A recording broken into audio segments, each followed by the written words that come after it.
My father told me this chain would lead me to the only people who could help me. She said it without flinching, without apologizing. A 20-year-old girl standing alone in a room full of Hell's Angels, dragging a rusted motorcycle chain across the floor like it weighed more than her entire life, because it did. Every man in that clubhouse went silent, because the vest attached to that chain belonged to a ghost. A name nobody had spoken in 15 years, a name that still made grown men look away.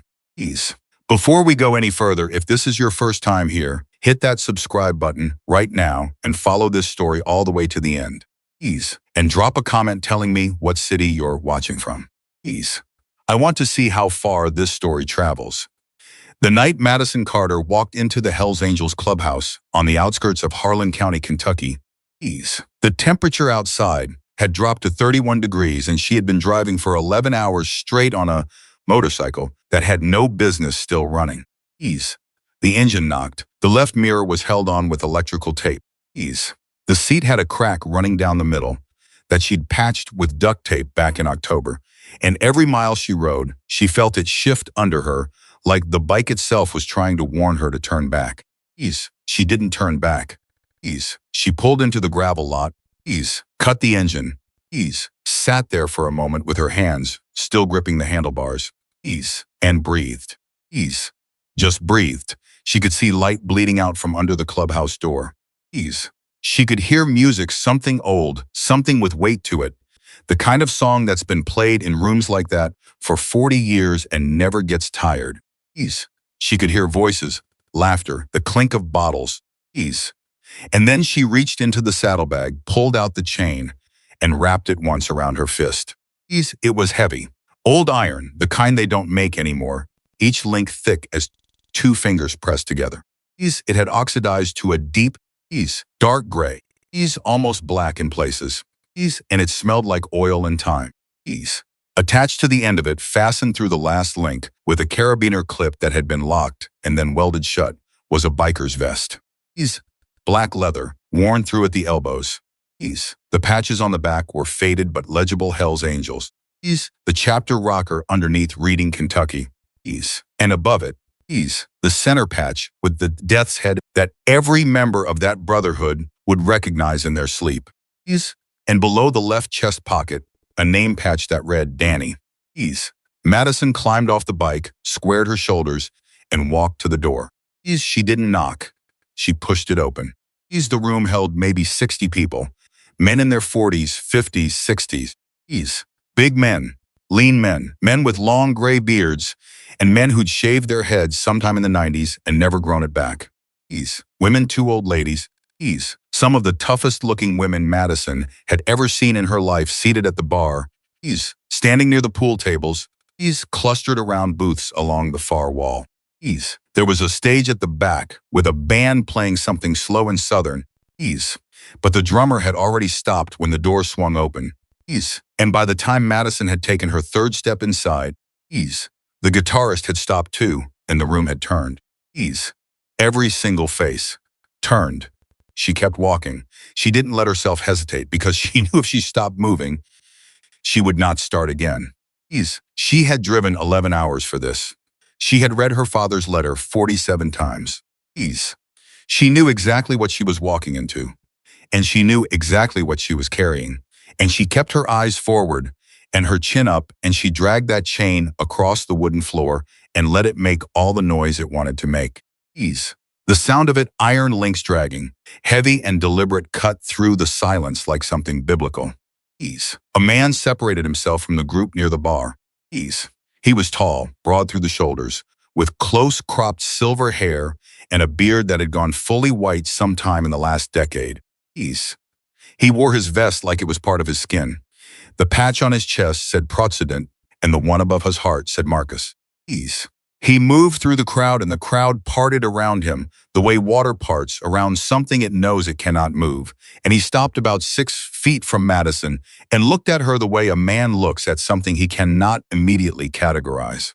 He's not hostile, not welcoming. His eyes dropped to the chain. He's to the vest.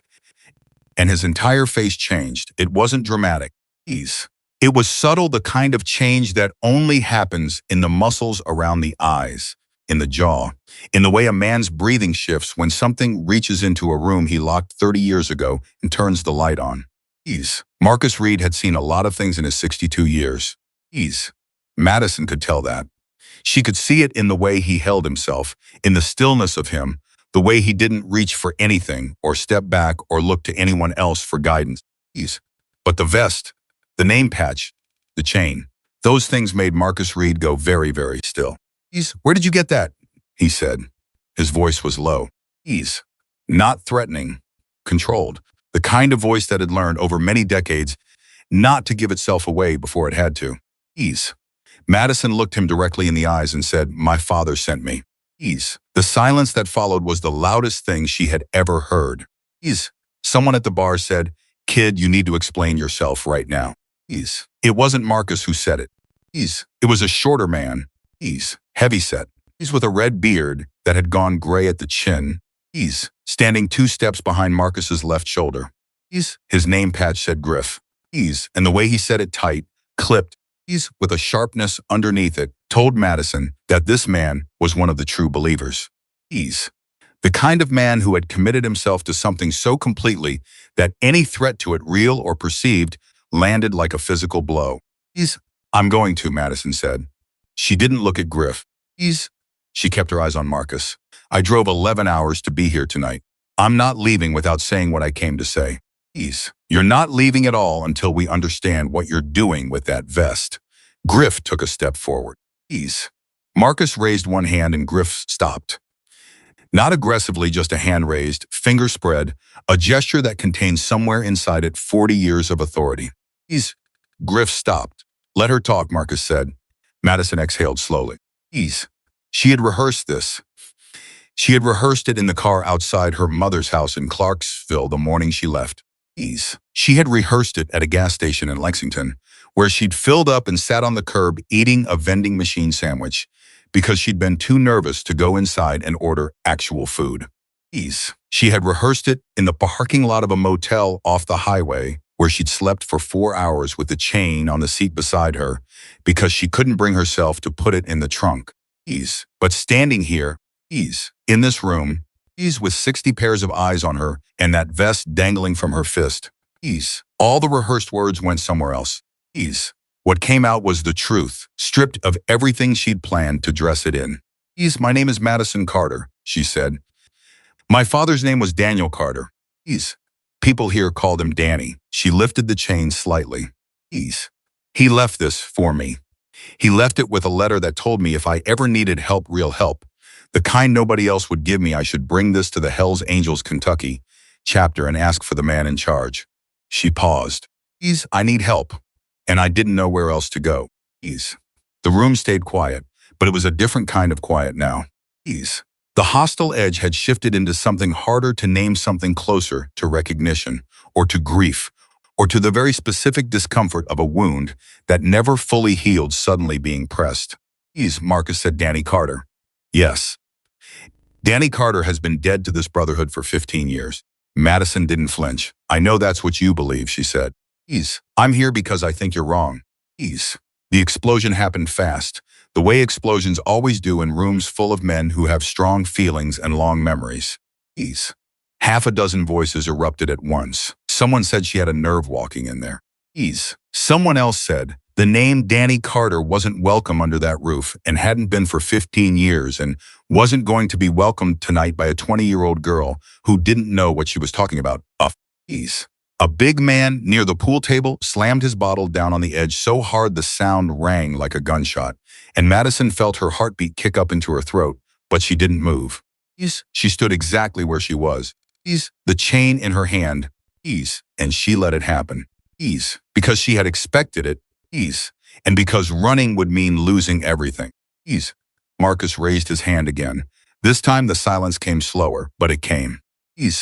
Everybody settle. He said it quietly, which somehow made it more effective than if he'd shouted it. He looked at Madison. "You understand why this room is reacting the way it's reacting?" "Yes," she said. "I understand that you believe my father betrayed this club.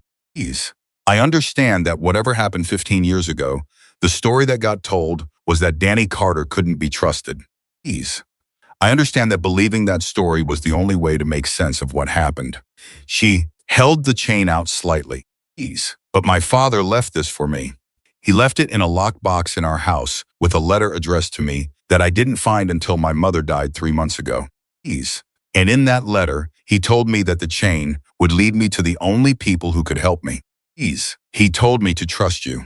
A man who betrayed this brotherhood doesn't write a letter telling his daughter to trust these people. Ease. Does he? The room sat with that. Marcus studied her for a long moment. Ease. Then he said, how old were you when Danny disappeared? 5 months, Madison said.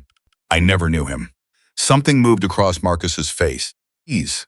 He looked down at the chain, at the vest, at the name patch that read Danny in faded white letters on a worn black background. Ease. He looked at it for a long time. Then he said, come with me. Ease. He took her to a back room, a small office, really, with a desk that had seen better decades and 2 chairs that didn't match and a single lamp that put out more warmth than light. Ease. He closed the door behind them. The noise of the main room dropped to a muffled hum. Ease. Marcus sat behind the desk. Madison sat across from it. Ease. She laid the chain on the surface between them, and the vest fanned out around it. And they both looked at it for a moment before either of them spoke. Ease. Start from the beginning, Marcus said. So she did. Ease. Madison Carter had grown up in Clarksville, Ease, Tennessee. Ease, in a small house on Birchwood Drive with her mother, Linda. Ease. Linda Carter had worked as a pharmacy technician for 20 years and had raised Madison alone and had never, not once in 20 years, said a single bitter word about the man who hadn't been there. Ease. That silence, Madison had learned later, was its own kind of love. Ease. Linda had protected her daughter from a story she wasn't ready to carry yet. Ease. What Linda had told her was small, careful things. Ease. That Madison's father had been a good man who'd gotten tangled in something he couldn't get out of. Ease. That it wasn't abandonment. That there were reasons Madison would understand when she was older. Ease. And then Linda had gotten sick pancreatic cancer, diagnosed 17 months ago, gone 11 months later, and the older had come faster than anyone planned. Ease. 3 months after Linda's funeral, Madison was going through the attic. Ease. She was looking for old tax documents because a company called Vance Capital Partners had sent a letter claiming they held a lien on the property, and she'd needed the original mortgage paperwork to contest it. Ease. She'd been up there for 2 hours. Ease. Going through boxes. Ease. And she'd almost missed it, a fireproof lockbox shoved behind the water heater. Ease. The kind with a combination lock. Ease. The combination written on a piece of tape on the bottom in her mother's handwriting. Ease. Inside was the vest, the chain, and the letter.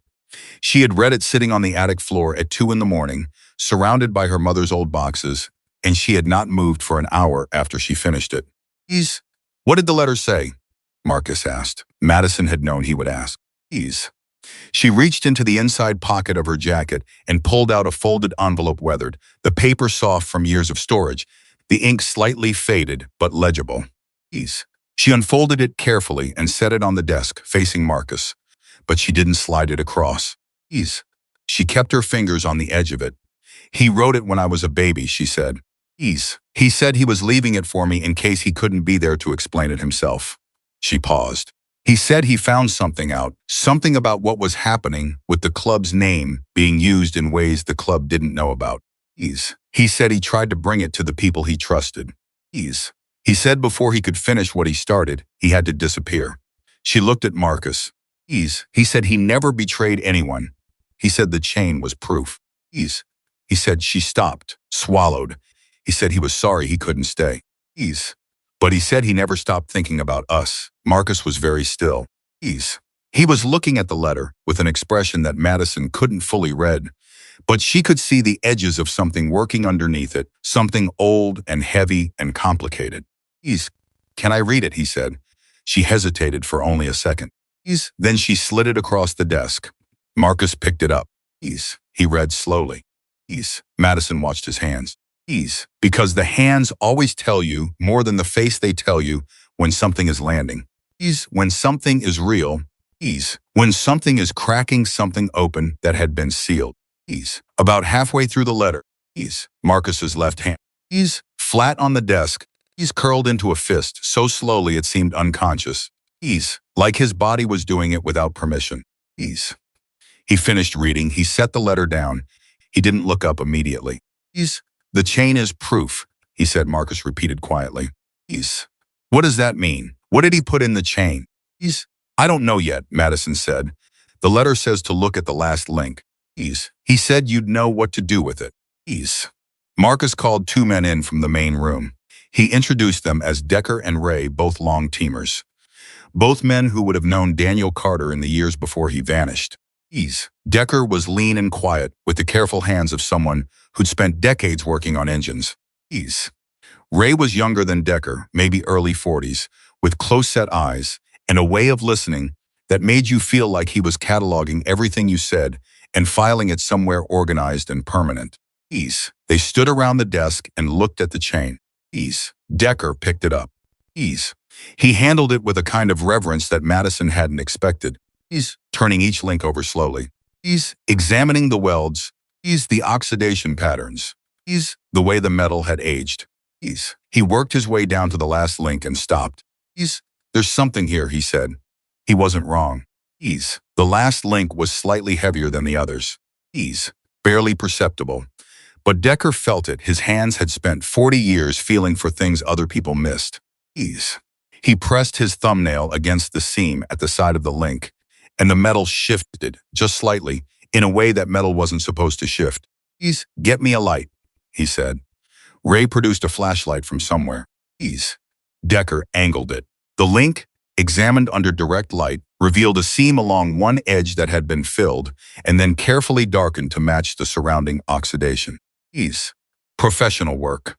Patient work. The kind of work a man did when he knew the object needed to survive a long time before the right person found it. He built a compartment, Decker said. He looked at Marcus. Danny built a compartment into the chain. Can you get it open? Marcus said. Give me 15 minutes and the right tool. Marcus looked at Madison. Madison looked at the chain. She had driven 11 hours and read the letter 47 times, and she had known somewhere in the part of her that knew things before she had words for them, that the chain was more than a symbol. But seeing it, seeing these men standing around it, seeing Decker's careful hands working at the link, seeing Marcus's jaw set the way it was set, made it real in a way it hadn't been before. Her father had built something into this chain. Had sealed something inside it and sent it forward in time. Trusting that his daughter would find it. Trusting that she would bring it here. Trusting that the men in this room would understand what it meant. 15 years. He'd planned for 15 years. She put her hands in her lap so nobody could see them shaking. Decker opened the link. 20 minutes later, it took longer than he'd estimated, which he admitted to without embarrassment. Saying only that whoever had engineered the compartment had done it very carefully, and he didn't want to damage what was inside. What was inside was a folded piece of paper, sealed in a small plastic sleeve the size of a business card, and a micro SD card wrapped in electrical tape. Decker laid them both on the desk. Everyone looked at them. Nobody touched them yet. That's a storage card, Ray said, pointing at the micro SD. 15 years old, probably. Question is whether it still works. We find out, Marcus said. And if it does, Madison said. Marcus looked at her. Then we find out what your father thought was important, enough to hide inside a chain and send home with his daughter. The air in that small office was different now. Madison could feel it. The texture of the room had changed, the way rooms change when something shifts beneath the surface. The men around that desk were not looking at her, the way they'd looked at her when she walked through the front door of the clubhouse. The suspicion hadn't entirely left. She could still feel it at the edges, in the way Decker kept glancing at her and then away, in the careful neutrality of Ray's expression, but something else had moved in alongside it. Something that felt almost like respect, or maybe hope. Which, in Madison's experience, was often more frightening. Marcus sent someone to find a laptop with an adapter. That took another 20 minutes, and during those 20 minutes, Madison sat in the office while Marcus stayed at the desk, and Ray stood near the door, and nobody said very much. At some point, someone knocked and handed through 2 cups of coffee, without coming inside, and Madison took hers and held it with both hands because the warmth was something she needed right now. Ease. Something immediate and real in a night that had taken on a quality she couldn't entirely account for. Ease. How long were you on the road tonight? Ray said. Ease. Since this morning, she said. About 6 a.m. You drove 11 hours to come here. Ease. By yourself, yes. Ray seemed to be turning this over. Ease. That's a long way to drive on a story your mother told you. Ease. My mother didn't tell me this story, Madison said. Ease. My mother kept this story from me my whole life, probably because she knew it wasn't safe to know, and she was trying to protect me. She looked at him. Ease. My father told me. In a letter he wrote before I was old enough to walk. Ease. He told me to come here if I needed help, and I need help. Ease. What kind of help? Ray said specifically. So she told him about Vance Capital Partners. Ease. She told him about the letters that had started arriving after her mother got sick letters about a lien on the property, about a debt that supposedly went back 15 years, Ease. About a legal claim to the house on Birchwood Drive that Madison had never heard anything about until it started appearing in envelopes with embossed letterhead and language that was designed, she was increasingly certain, to confuse and overwhelm. Ease. She told him about the lawyer she'd consulted, a tired man in a strip mall office who had looked over the documents and told her that while it was possible the claim was fraudulent, Ease. Contesting, it would require money she didn't have and time she might not have either because the company had already filed with the county and was moving fast. Ease. She told him that the house on Birchwood Drive was the only thing her mother had left her. Ease. It was the only place Madison had ever called home. Ease. She had grown up in every room of it. Her height was marked on the kitchen doorframe going back to age 3. Ease. Her mother had died in the bedroom at the end of the hall. Ease. She was not going to lose it without fighting. Ray was quiet for a moment when she finished. Ease. Then he said, and you think the stuff your father left behind has something to do with this company? Ease. I don't know, Madison said honestly. But my father told me the chain would lead me to people who could help. Ease. And the only help I need right now is fighting Vance Capital. Ease. So either it's connected or it isn't. Ease. But either way, Ease, I'm here. Ease. And I'm asking. Ease. Ray nodded slowly. He said nothing more, but he stopped looking at her like she was something he was trying to figure out and started looking at her like she was something he'd already figured out. Ease. And he wasn't entirely sure what to do with the conclusion he'd reached. Ease. The laptop came, the adapter fit. Ease. The micro SD card. Ease. When it was inserted and the drive opened, Ease showed a single folder titled with nothing but the date October 14th. Ease. 11 years ago, and inside the folder were 47 files. Documents, photographs, a video file. Marcus opened the video first. Ease. The image that appeared on the screen was grainy. Ease. Shot on a camera that probably cost $50 and was already outdated when it was used. Ease. In a room that nobody in that office recognized a small room. Ease. Concrete walls. Ease. A single hanging bulb. Ease. And in the frame, Ease. Looking directly at the camera with the focused Ease. Deliberate expression of a man recording something he knows might be the most important thing he ever does. Ease was a face that Marcus Reed had not seen in 15 years. He's older than he remembered. Tired, but undeniably Danny Carter. Ease. He spoke for 11 minutes. Madison had not known the video existed. Ease. She sat in that office chair with both hands wrapped around a coffee cup that had gone cold, and she watched her father's face on a laptop screen for the first time in her life. Ease. And she didn't make a sound for 11 minutes, and neither did any of the men in that room. Ease. What Daniel Carter said in those 11 minutes changed everything. Ease. He named names. Ease. He described a scheme specific, detailed, documented in which a network of shell companies had been using the Hells Angels' reputation as cover for a predatory real estate operation targeting vulnerable homeowners in rural Kentucky and Tennessee. Ease. They picked their targets carefully. Ease. Elderly people. Ease. Sick people. Ease. People in financial distress. Ease. People who were unlikely to have the resources to fight back and whose social isolation made them easy to approach. Ease. The operation had been running for at least 6 years before Daniel had stumbled onto it, and when he'd started following the money, the trail had led somewhere he hadn't expected, somewhere close. Ease. Somewhere inside the Brotherhood itself, not a majority. He's not the heart, but a leak, a corruption, a thing that had taken root quietly and grown in the dark. He'd started gathering evidence. He'd built the compartment into the chain himself. He explained this in the video. He's walking through the process with the methodical clarity of a man who wanted there to be no confusion. And he'd sealed the documentation inside it because he didn't trust digital storage. He's didn't trust the mail, didn't trust anyone who could be gotten to. He trusted the chain because the chain would survive, and because no one would think to look inside it.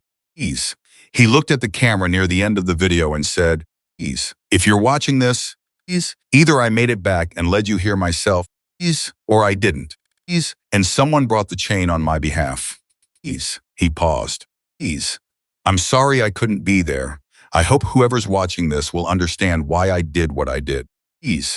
I hope they'll understand that I never turned on anybody who didn't deserve it. And I hope stopped, cleared his throat. I hope my daughter is okay. Tell her I thought about her every single day. The video ended. The room was absolutely silent. Marcus sat with his hands flat on the desk and his eyes on the darkened screen. And Madison sat across from him with tears running down her face that she didn't bother wiping away because her hands still had the cold coffee cup in them and she couldn't make herself let go of it. After a long time, Marcus said, he didn't betray us. No, Madison said. Her voice was steady, which surprised her. He didn't. Marcus looked at her. The expression on his face was one she would remember for the rest of her life, not pity, not guilt, not the complicated flinching of a man caught in a mistake. It was something cleaner and more painful than any of those things. It was grief, pure, direct, undefended grief. I believed the wrong story, he said quietly. You were lied to, Madison said. That's not the same thing as being innocent of the believing, Marcus said. She didn't argue with him. She thought he was probably right. Outside the office. Through the closed door. She could hear the clubhouse beginning to move again, voices. Footsteps. The muffled sounds of 60 people who could feel. Even through a closed door. That something had shifted. Something fundamental. Something that had been pointed wrong for 15 years had just turned. Marcus looked at the chain on the desk, at the vest. At the name patch that read Danny. Then he looked at Madison. You're home on Birchwood Drive, he said. You still have the documents they sent you. The letters from this Vance Capital Company? I have everything, Madison said. We're going to need to see them, Marcus said. All of it. He stood up. He picked up the chain with both hands, and he held it for a moment carefully, with a kind of reverence that matched Decker's earlier, and went somewhere deeper, and then he set it down again. He straightened his vest. He moved to the door. Welcome to our house, he said. He said it simply, without ceremony, like a man who had reached the far end of something very long and was finally standing on solid ground again. Stay as long as you need to. He opened the door, and the noise of the clubhouse came rushing back in, and Marcus Reed walked out to face his brotherhood and begin the work of telling them that a ghost had come home and that the ghost had been right all along. Madison sat alone in the office for another minute. She looked at the chain on the desk, at the vest, at the name patch. Then she reached out and laid her hand flat on the leather, right over the name, and she left it there. He's okay, Dad, she said quietly. I'm here. I made it. Outside. She could hear Marcus's voice beginning low, steady, authoritative in the slow, shifting silence of 60 people absorbing something that would take them a long time to fully process. She picked up her cold coffee. She drank the last of it. She was 20 years old. She had no money and no lawyer and no plan beyond the one her father had written for her before she could walk. And she was sitting in a Hells Angels clubhouse in Harlan County at 1 a.m. with a chain that had just cracked open 15 years of buried truth. But for the first time since she'd opened that fireproof lockbox in the attic at 2 a.m. 3 months ago, she did not feel alone. Marcus didn't ease into it. He walked out of that back office and straight to the center of the room and he said, loud enough that nobody could pretend they hadn't heard, I need everyone to sit down. The clubhouse settled in the way it always settled when Marcus used that particular voice, not the loud one, Not the one that filled rooms with sound, but the quiet one. The one that had weight behind every syllable. The one that told you something real was about to be said and you needed to be paying attention. Men pulled up chairs. Women moved closer. Griff, who had positioned himself near the bar with his arms crossed and his jaw set, stayed exactly where he was, which was his version of sitting down. The band had packed their instruments away sometime during the last hour, and the stage was empty, and the only sound was the settling of chairs and the occasional clink of a bottle being set on a table. Marcus stood in the middle of it and said, "Danny Carter didn't betray this club." The silence that followed was different from every other silence Madison had experienced in that building. The earlier silences had been reactive, shocked, hostile, defensive. This one was deeper. This one came from a place where people had believed something for a very long time, and were now being asked to pick it up and turn it over and look at what was underneath it. Griff's arms uncrossed. He leaned forward off the bar. Marcus, let me finish. You walked in there with that girl for 40 minutes, and now you're standing here telling us. I'm telling you what the evidence says, Marcus said. And the evidence doesn't lie. He looked around the room slowly, making eye contact the way he always did when he needed people to understand that this was not a discussion. Danny found something that was using our name to hurt people. He documented it, he sealed the documentation, and he sent it home with his daughter because he knew it would survive. Because he knew she would bring it here. Because even after everything, even after we wrote him off and called him a traitor, he still trusted us to do the right thing when the truth came out. The room absorbed this. Madison was standing near the doorway to the back hall. She had followed Marcus out of the office without quite deciding to. And she stood now at the edge of the main room, watching 60 people recalibrate something they had held as fixed truth for 15 years. And she understood. For the first time in a real and visceral way, what her father had understood when he'd written the letter. These people were not the enemy. They had been lied to the same way everyone else had been lied to. They had believed the story they were given because it was the only story they had, and now they were sitting with the discovery that the story was wrong. And that discovery was landing in every person differently. She could see it moving through the room like weather. A woman near the back said, "What happened to him? Where is he?" "We don't know yet," Marcus said. "But he's alive?" She pressed. Marcus paused for only a fraction of a second, but Madison caught it. She'd been watching him closely enough to catch it. "We don't know that yet either," he said. "What we know is what he left behind. And what he left behind is enough to start with." The questions came in waves. Not chaotic, this wasn't a crowd that did chaos, not really. Or at least, not the unproductive kind, but fast and pointed and layered the way questions get when people are genuinely trying to understand something and are smart enough to know the right things to ask. Who built the scheme? How long had it been running? How did it connect to the club? Was it still running now?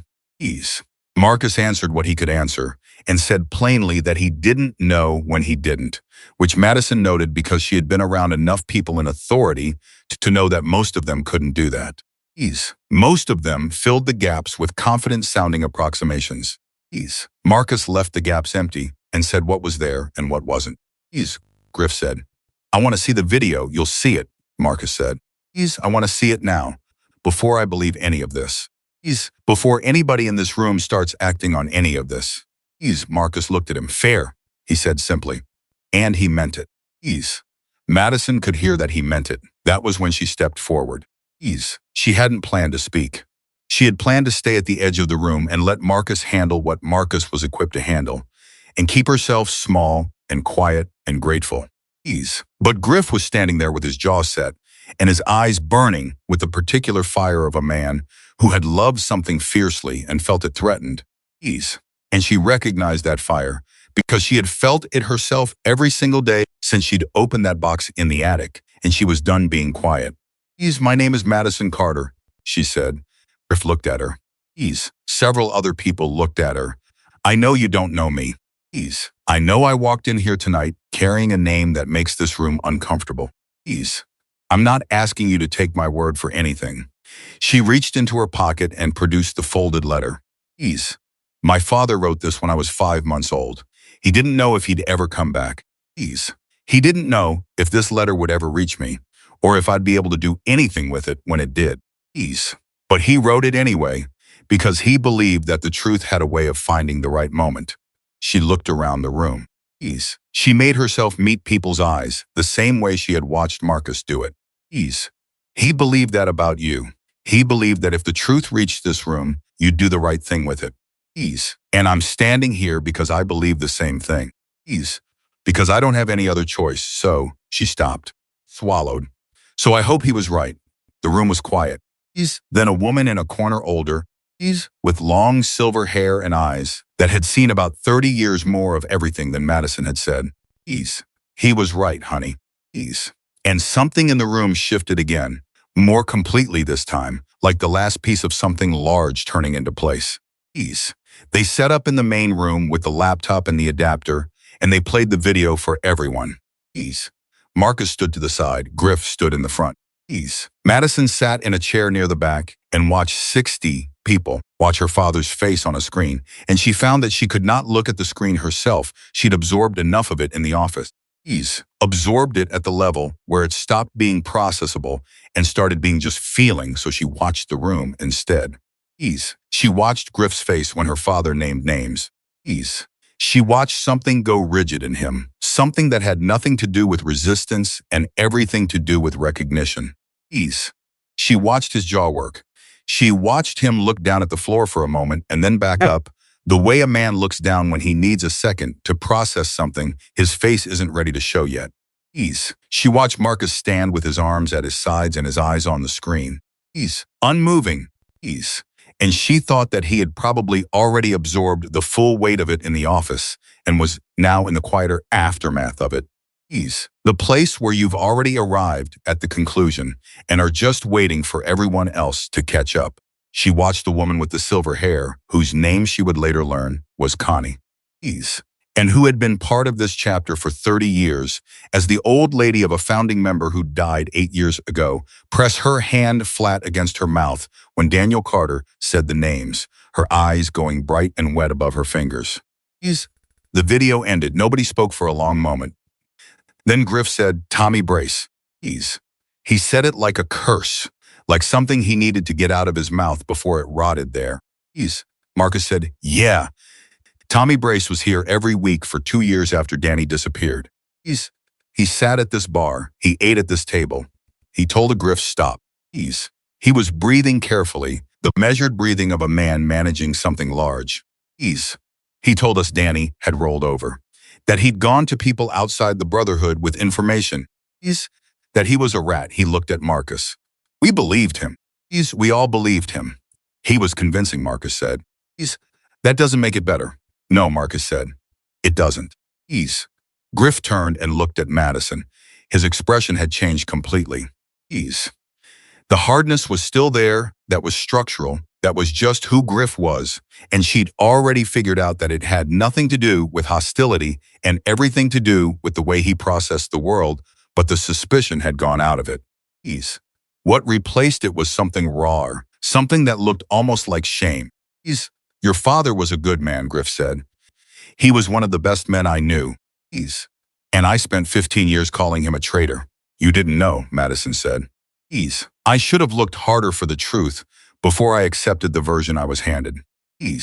Madison thought about saying something generous and comforting, the kind of thing you say to let someone off the hook. She decided against it. She thought Griff deserved to sit with it for a minute, and she thought he probably knew that too. So she just nodded, and Griff nodded back. And that exchange was somehow more honest than anything more elaborate would have been. The documents Decker pulled from the chains compartment were 47 pages of meticulous, patient record keeping, in Daniel Carter's handwriting, names, dates, transaction numbers, property addresses, the names of the shell companies that Vance Capital Partners used as insulation from direct accountability.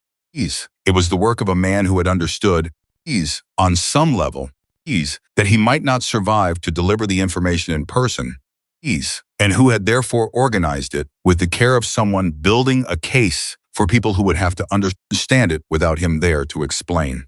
Ease. Decker and Ray spread the pages across two tables, pushed together, and started working through them. Ease. Madison sat at the corner of the table, and helped she knew her father's handwriting by now, had stared at the letter long enough that she could read it at a glance. Ease. And there were abbreviations and shorthand notations in the documents that became clearer once you understood the logic of his system. Ease. It became clear within the first 20 minutes that Vance Capital Partners was not a new problem. Ease. The company, or rather the network of companies operating under that umbrella, had been active for at least 12 years. Ease. They moved through communities quietly. Ease. Identifying properties held by people in vulnerable situations. Ease. Elderly homeowners on fixed incomes. Ease. Families dealing with medical debt. Ease. People whose paperwork was in disarray after a death. Ease. They approached with offers that sounded like help loan modifications, deferred payment arrangements, ease. Refinancing options, and embedded in the documentation were clauses that transferred effective control of the property under conditions the homeowners often didn't understand until the conditions were triggered. Ease. Daniel Carter's documents showed 17 specific cases in Kentucky and Tennessee alone. Ease. 17 families who had lost their homes, or were in the process of losing them, to variations of the same scheme. One of those cases, at the bottom of the 17th page, listed an address that Madison recognized before she'd consciously processed what she was reading. Ease. Her hands stopped moving. She stared at the page. Birchwood Drive, Clarksville, Tennessee. Ease. Her house was in the file. Her father had known. Ease. 11 years ago. Ease. Before Madison had even been old enough to understand what a mortgage was. Ease. Before her mother had been sick. Ease. Before any of the letters from Vance Capital had started arriving. Her father had known that her mother's house was on their list. Ease. She sat very still for a moment, then she said, "Ray." Ease. Ray looked up. She turned the page around and pointed at the address. Ease. Ray looked at it. He looked at her. "Is that Ease my house?" she said. "My mother's house. The one they're trying to take." Ease. Ray picked up the page carefully. He looked at the date 11 years ago. Ease. He looked at the other information on the line. Ease. The name Linda Carter. Ease. The property value assessment. Ease. The notation beside it that read a phrase Madison had to look at twice before she understood it. Ease. The notation read, "Long-term asset hold for activation." Ease. "They've been planning this for 11 years, Ray said. Ease. My father knew," Madison said. "He had our house in his records." Ease. He was trying to stop this whole operation, and part of what he was trying to stop was this. She pressed her finger against the page. Ease. He was trying to protect us before any of this ever started. Ease. He was already trying to protect us. The table had gone quiet. Ease. Several people had stopped what they were doing to listen. Ease. Decker said, the notation. Hold for activation. That means they identified the property but didn't move on it yet. Ease. They were waiting. For what? Madison said. For a vulnerability, Ray said. Ease. His voice was flat and precise the way it got when he was working something through. Ease. They wait until the situation is right, until there's a death, a medical crisis, something that creates instability. Ease. Then they move. He looked at the page again. Your mother's diagnosis. Ease. When was it? 17 months ago, Madison said. Ease. And when did the letters from Vance Capital start? Ease. Madison thought about it, thought about the timeline her mother had tried to piece together in the last months. The one she'd given to Madison in fragments because she hadn't wanted to burden her with the full weight of it. Ease. About 14 months ago, she said. A few months after the diagnosis. Ease. Ray set the page down. They knew, he said. They monitor these properties. Ease. They watch for the moment. 14 months ago, someone checked the Birchwood Drive file and saw that the situation had activated. He looked at Madison steadily. Ease. This wasn't random. You weren't randomly targeted. Ease. Your mother was on a list your father found 11 years ago, and the people who put her on that list have been patient. Ease. The weight of that settled over Madison like something physical. Ease. 11 years. Her mother had been on a list for 11 years. Ease. Her father had found the list and tried to stop it and failed and disappeared. And 11 years later, the people who'd made the list had done exactly what they'd planned to do from the beginning. Ease. She had thought she was fighting a company. She was actually fighting the ending of something her father had tried to prevent at the cost of everything. Ease. She pressed her hands flat on the table and she breathed. Ease. Then we need to stop them, she said. Not just for my house. Ease. For all 17 of these, Marcus had been standing at the far end of the table, listening, saying nothing. Ease. He had the video in his head and the documents in front of him, and he was doing what Madison had already recognized as his primary operating mode, assembling. Ease. Taking in information from every source simultaneously and building something with it in real time, a structure that hadn't existed before and was taking shape now. Ease, he said, we need a lawyer. Ifrif said, we need more than a lawyer. Ease, we need someone who knows real estate law and can move fast. Ease, I know someone, Connie said. Several people looked at her. Ease, Ellen Marsh, she said. She's in Lexington. Ease. She did work for the county 3 years ago on a predatory lending case, won it, made the news for about 48 hours, and then everybody forgot about it except the people whose houses she saved. Connie pulled out her phone. Ease, it's 2 in the morning. She won't pick up, but she'll call back when she sees I left a message. Ease, call her, Marcus said. Connie called. Left a message that was 2 sentences long, direct, and did not waste syllables. Ease. She set her phone on the table and said, she'll call. Ease.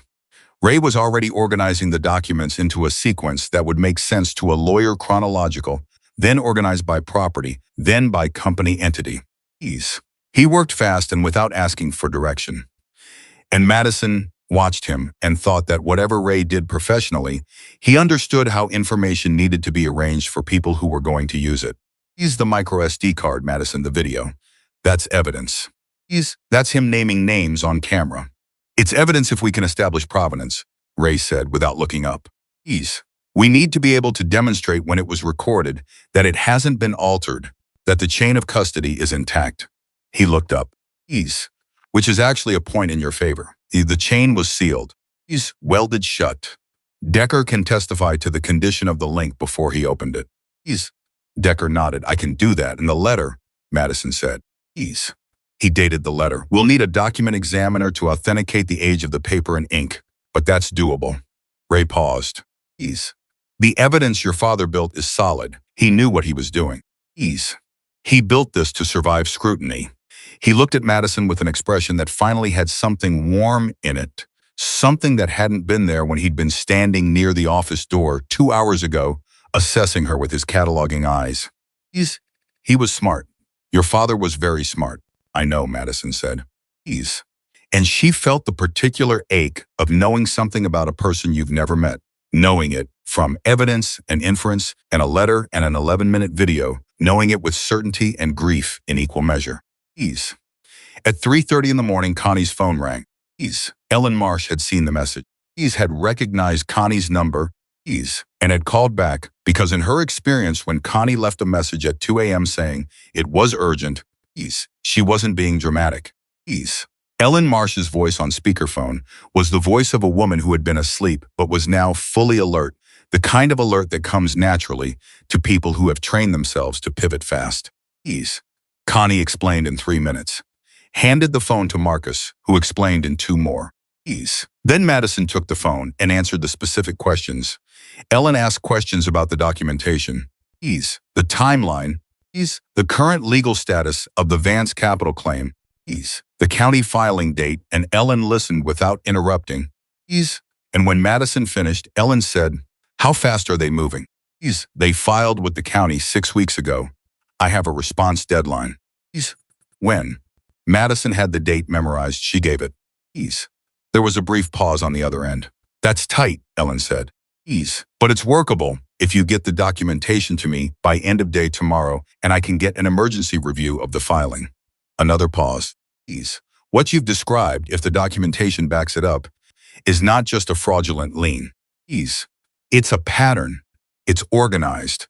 That changes the legal landscape significantly because it moves it out of civil dispute and into territory where other agencies get interested. Her voice had taken on a different quality, sharper, more focused, the way a person's voice gets when they've been handed a problem they actually want to solve. I'm going to need to see everything. The documents from the chain, The video. The letter. The communications you've received from Vance Capital. Everything. I have everything, Madison said. Then I'll be in Harlan County by 10 a.m., Ellen said. Don't let anyone touch those documents with anything except clean hands. Don't scan anything. Don't copy anything. Don't send anything digitally until I can assess what we're working with. He's understood, Madison said. And Madison, Ellen paused. Your father documented this for a reason. He preserved it for a reason. He sent you here for a reason. All three of those reasons are about to matter. The call ended. The room was quiet for a moment. Then someone a man Madison didn't know the name of yet. Somewhere in his 50s. Who had been sitting near the back the whole time saying nothing and taking everything in said, Danny always did know how to plan ahead. Several people laughed. Not the kind of laughter that dismisses something, the other kind. The kind that releases something, the kind that lets a room breathe. Madison felt it. She let herself feel it. She was exhausted in a way that went down to the bone, had been awake for 22 hours, was running on cold coffee and adrenaline and the particular fuel that comes from fighting for something you're not willing to lose. But underneath the exhaustion was something else. Something she hadn't felt in months, possibly years. The sense that the fight had not been hers alone. Around 4 in the morning. Connie found her a spare room in the back of the building, a simple room. A cot with a clean blanket. A small bathroom. She set Madison's bag on the chair and said, Sleep. You won't be any good to anybody tomorrow if you don't. Madison sat on the edge of the cot. She should have been too wired to sleep. She had expected to be too wired to sleep. But the moment she sat down, the weight of the day came down fully on her, and she understood that her body was going to sleep whether she cooperated or not. Connie, she said. Connie paused at the door. Did you know him, my father? Connie considered the question. I knew who he was, she said. He was younger than me by about 10 years, but I remember him. Quiet, watchful. The kind of man who listened more than he talked, and usually had more going on underneath than he showed. She paused. I never believed the story about him. Not completely. It never sat right. Why didn't you say something? I tried, Connie said. Marcus wasn't ready to hear it then. And I didn't have anything to offer except a feeling. She looked at Madison steadily. A feeling isn't enough to undo a story. You need the truth. And the truth needed time to find its way back. She nodded toward the cot. Sleep. The truth isn't going anywhere tonight. She closed the door. Madison lay back on the cot and looked at the ceiling. She thought about her father's face on the laptop screen. She thought about the way he'd looked at the camera near the end, directly at it. The way you look at someone you're talking to, not at something you're recording for an unknown future audience. Like he'd known. Like he'd believed, with the specific faith of a man who had no other choice, that someone he loved would be watching. That the chain would survive, that the truth would arrive. She thought about the notation in his file. Long-term asset, hold for activation. 11 years. Vance Capital had been patient for 11 years.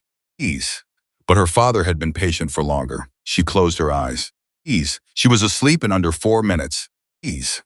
And in the main room, with the documents spread across 2 tables, and the laptop closed, and most of the room finally quiet, with the particular silence of people who have absorbed something enormous and are working through it in their own way.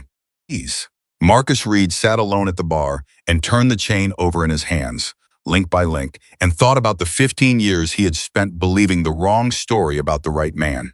He didn't sleep that night. He sat with the chain and he thought about what it meant to owe a debt to someone who might not be there to receive it.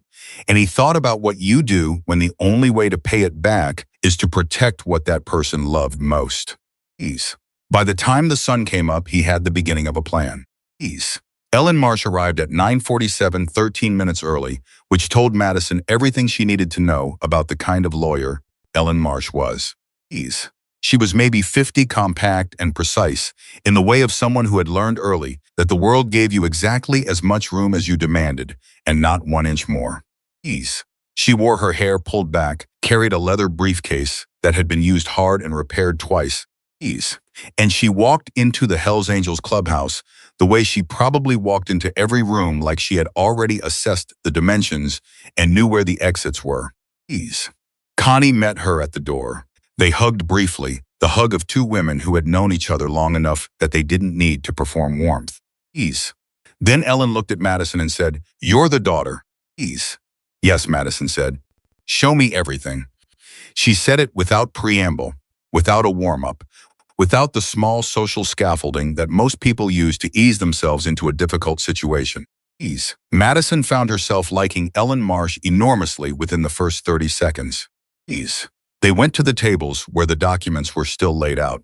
Ray had kept them in the organized sequence he'd built the night before, and he'd written a brief index on a notepad sitting at the corner of the table.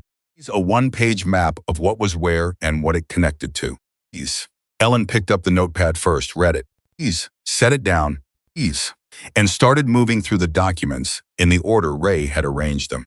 Ease. She didn't speak while she read.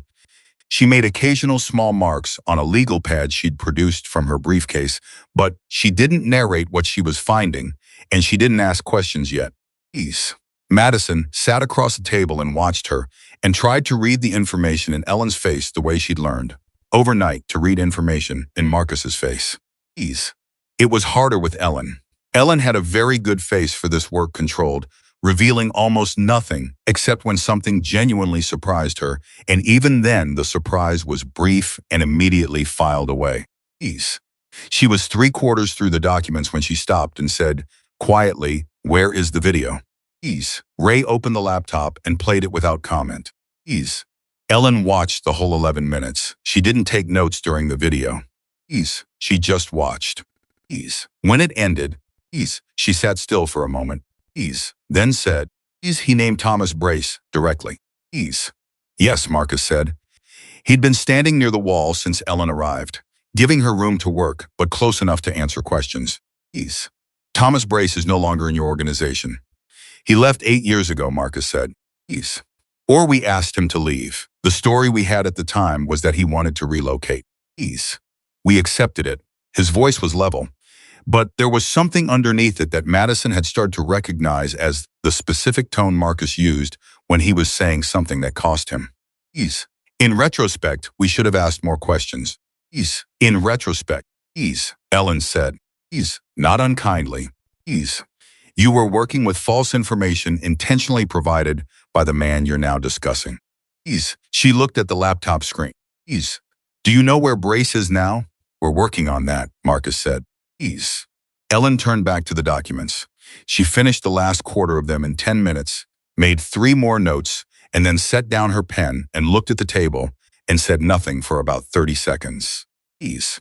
Then she said, "Okay." She said it the way a surgeon says it, when they've looked at the imaging and confirmed both that the problem is real and that they know how to operate. "What I'm looking at," she said, "is not a fraudulent lean." Ease. It is a fraudulent lean. Ease. That's the surface layer. Ease. But the surface layer is the least interesting thing here. Ease. She tapped the stack of documents. Ease. What your father built is a RICO predicate. Ease. Pattern of racketeering activity across state lines. Ease. Organized enterprise. Ease. Identifiable victims. Ease. Documented harm. Ease. She looked at Marcus and then at Madison. Ease. This isn't just a case for civil court. This is a case for federal prosecutors. Ease. The room absorbed that. Ease. Griff, who had come in sometime around 7 that morning and had been present ever since, said, "Ease. How long does that take?" Ease. "Federally." Ease. "That depends on how cooperative the relevant agencies are and how strong the initial referral is," Ellen said. Ease. "But here's the thing." She paused. "We don't have to wait for the federal process to protect Madison's house." Ease. "Those are 2 separate tracks. The federal track deals with the larger conspiracy." Ease. "The civil track deals with the specific fraudulent claim on the Birchwood Drive property." Ease. "And on that track, is what I can do right now, today." Ease. "Is file for an emergency injunction that halts Vance Capital's action while we contest the underlying claim." She looked at Madison. Ease. "If the judge grants it, and given what I'm holding in my hand, I believe they will. Vance Capital cannot touch that property while the case is pending." Ease. How long does that take? Madison said, the injunction. Ease, I can file this afternoon. Emergency injunctions move fast by design. 48 to 72 hours for a ruling, typically. Ellen held Madison's eyes. Ease, which means by the end of this week, your house is protected. Ease. Madison had not let herself feel hope too directly since the night before, because hope had a way of making the crash worse when it came, and she had been crashed before. Ease. But something in Ellen's voice, the flatness of it, the absence of hedging, the tone of someone stating a fact rather than offering a comfort, got through whatever she'd built to keep it out. Ease. Okay, Madison said. Her voice was mostly steady. Ease. Tell me what you need from me. They worked for 3 hours straight. Ease. Ellen drove the process with the efficient intensity of someone working a case she believed in. Ease.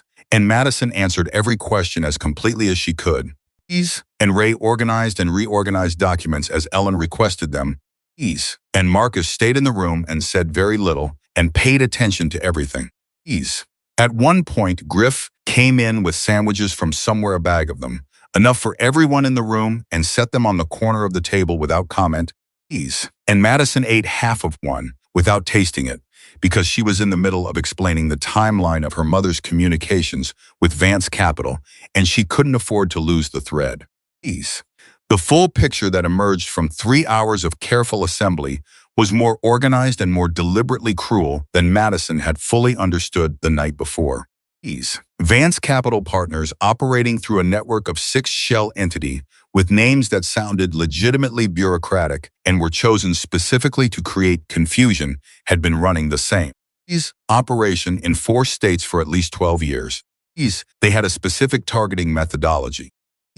They bought data from county property records, from hospital billing systems, from credit bureaus, and they cross-referenced it to build profiles of vulnerable homeowners.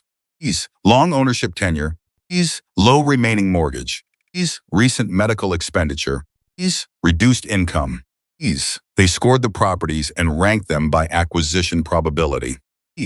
Linda Carter's house on Birchwood Drive had scored high 11 years ago because Daniel Carter's name had been removed from the title after his disappearance, leaving Linda as sole owner with no cosigner. A property that was paid down significantly, and a woman raising a child alone on a pharmacy technician's salary. They had put her on the list and waited. The patience of it, Griff said at one point. He said it quietly, like he wasn't entirely meaning to say it out loud. It's not patience, Ellen said, not looking up from what she was writing. It's a business model. They have hundreds of properties in the queue at any given time. Most of them activate within 5 to 10 years. They don't need to rush because they're not running a single transaction, they're running a pipeline. She paused. Which is also what makes it a RICO case rather than a series of individual frauds. The pipeline is the enterprise, Ray said. The name Tommy Brace doesn't appear in the corporate records for any of the Vance entities. It wouldn't, Ellen said. He'd know better. But names don't have to appear directly. What we look for are connections, shared addresses, shared attorneys, shared filing agents, financial flows. That's a forensic accounting job, and I know exactly who to call. She finally looked up. The video your father made, in which he directly names Brace and describes his involvement, that's the thread. You pull that thread with the right resources and the corporate structure unravels. Madison said. He's been out there for 15 years. If he knows what my father recorded, he doesn't know, Marcus said. He can't know. He believed he had to believe that when Danny disappeared, whatever Danny had gathered went with him. Nobody came looking. Nobody surfaced this information. He paused. Until last night. Which means right now. Ray said. Looking at Marcus. Brace has no idea this is coming. The room sat with that, the advantage of it, the narrowness of the window. Marcus said. Then we move before that changes. The first complication arrived at 12:30 in the form of a phone call to Ellen's cell. She stepped away to take it. And when she came back, her expression had changed, not dramatically, but the flatness had a different quality, harder at the edges. That was a colleague in the county clerk's office in Clarksville, she said. Ease. Vance Capital filed an accelerated motion this morning. Ease. They're requesting a court date in 10 days instead of the standard 30. Ease. Madison felt the floor shift under her. Can they do that? Ease. They can request it. Judges can grant it if they believe there's a compelling reason. Ellen set her phone on the table. Ease. The question is why they're moving now, this morning. Ease. After sitting on a 12-year-old plan for 14 months. Ease. The room understood the question simultaneously. Madison saw it in the way people's eyes moved not to each other, but inward, connecting things. Ease. Ray said it first. Someone saw her leave. Griff said, or someone saw her arrive. Ease. She drove 11 hours on a motorcycle, Ray said. Ease. Alone. If they've been monitoring the property and given the timeline, there's no reason to think they haven't. They'd have seen her leave. Ease. They'd know the deadline is coming, and they'd know she went somewhere. He looked at Marcus. Ease. They don't know what she found. They don't know what she brought here. Ease. But they know she moved, so they accelerated, Marcus said. Ease. They're trying to close the window, Ellen said. Get the court date before she can mount a defense. She was already writing. Ease. Which is fine. It actually helps us, in a perverse way. Ease. Emergency injunction looks more justified when the opposing party is demonstrably rushing. She kept writing. Ease. I'm filing this afternoon. End of discussion. Madison said if they were monitoring the house. Ease. Don't go back alone, Marcus said. He said it plainly, without drama, the way you say things that aren't requests. Ease. I have to go back. My things are there. The original documentation, my mother's mortgage paperwork, the letters from Vance, everything I didn't bring with me. Ease. You're not going alone, Marcus said. That's not a question. Ease. She looked at him. Ease. She was 20 years old and she had been taking care of herself and then her sick mother for the last 17 months. And she had driven 11 hours alone through a freezing night. And she had walked into a room full of strangers because she had Ease. No other option. Ease. And she understood. Ease. Sitting in that room. Ease. That the instinct to refuse help, because she'd learned to function without it, was not the same thing as wisdom. Ease. Okay, she said. The second complication arrived 20 minutes later and it had legs. Ease. Decker came back from somewhere he'd been gone for 2 hours, which nobody had commented on because Decker moved at his own pace and usually had his reasons, and he set a folder on the table and said, Ease. Without ceremony, Tommy Brace is in Clarksville. Ease. The room stopped. Marcus said, You're certain? His truck is registered to an address in Clarksville as of 8 months ago. I have a contact at the DMV. Decker opened the folder. Ease. He's been in Clarksville for 8 months, which is Ease. 4 months before Vance Capital started accelerating the action on Madison's house, Ray said. Ease. 6 months before Linda Carter died, Madison said. Ease. The words landed in the room like stones, dropped into still water, and the ripples went out in every direction. Ease. Tommy Brace had relocated to Clarksville 8 months ago. Ease. 6 months ago, Madison's mother had died. 4 months ago, Vance Capital had started moving faster. Ease. Griff said very quietly he was there. We don't know what that means yet, Marcus said. Ease. He was using the controlled voice, the one that didn't give itself away. But Madison could see in the set of his shoulders that he was working very hard to keep himself inside that control. Ease. We don't know what his presence in Clarksville means relative to what happened to Linda Carter. Ease. But we're going to find out. He looked at Ellen. Can you find out if anyone has looked at the cause of Linda Carter's death? He said. Ease. Whether there's any record of inquiry. Ellen looked at him steadily. Ease. You're asking me if the death was investigated. I'm asking if there's any reason it should have been. Ease. Madison's heart was hammering. She had been sitting with this information for 30 seconds, and it had already rearranged something in her, had already reached into the place where she kept the most protected things and moved them. Ease. Her mother had died of pancreatic cancer. That was what the hospital had said. Ease. That was what the death certificate said. Ease. Her mother had been sick and she had gotten sicker and she had died. Ease. And Madison had sat at her bedside and held her hand, and that was what it was. Ease. That was the story. Ease. That was the fact. Ease. But Tommy Brace had been in Clarksville 6 months before Linda Carter died. And Tommy Brace had been the one who had sold the story that destroyed Daniel Carter's name. And Tommy Brace's name was in her father's documents as the primary architect of a scheme that needed Linda Carter's house. I need some air, Madison said. She got up and walked to the door. Nobody stopped her. She went outside into the cold morning and stood in the gravel lot and breathed. And the air was very cold and very clear, and she breathed it in and held it and let it out. And did that 4 times. And then she stood very still and she thought. Her mother had been a careful woman, a watchful woman. Not paranoid, the opposite of paranoid. Really, she had been relentlessly grounded and practical, but aware. Aware of the world in the way that women who are raising children alone become aware. With a particular attention to anything that didn't sit right. Anything that came from an unexpected direction. Anyone who seemed too interested. Had she noticed someone watching? Had she said anything? Madison reached into her memory and pulled at threads. The last few months of her mother's life, when the disease had progressed to the point where going to the hospital had become a weekly event, and the hospice nurse had started coming to the house. Her mother in the living room with the afternoon light across her face, thinner than she'd ever been, holding Madison's hand and talking about the things you talk about when you know you don't have much time left. And then Madison's hand stopped moving because there was a thread. There was a specific thread she had almost forgotten about because it had happened in one of the worst weeks, a week when Madison had been running on no sleep and terror. And she had filed it in the category of things her mother had said that might have been pain talking or medication talking, or simply the thoughts that surface when you're dying and the mind loosens its grip on what it usually keeps in. Her mother had said, I think someone has been coming to the house when you're at the pharmacy. Madison had asked her what she meant. Her mother had said, I don't know. Maybe I'm imagining it. Maybe it's the medication. Madison had said, Mom, do you want me to put the chain on the door? Her mother had said yes.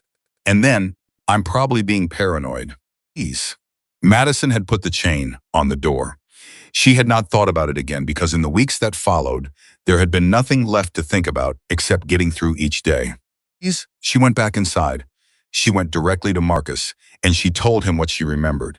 She said it plainly, without editorializing, just the words her mother had used and the context around them. She watched Marcus's face as she spoke, and she watched the controlled expression tighten in a very specific way.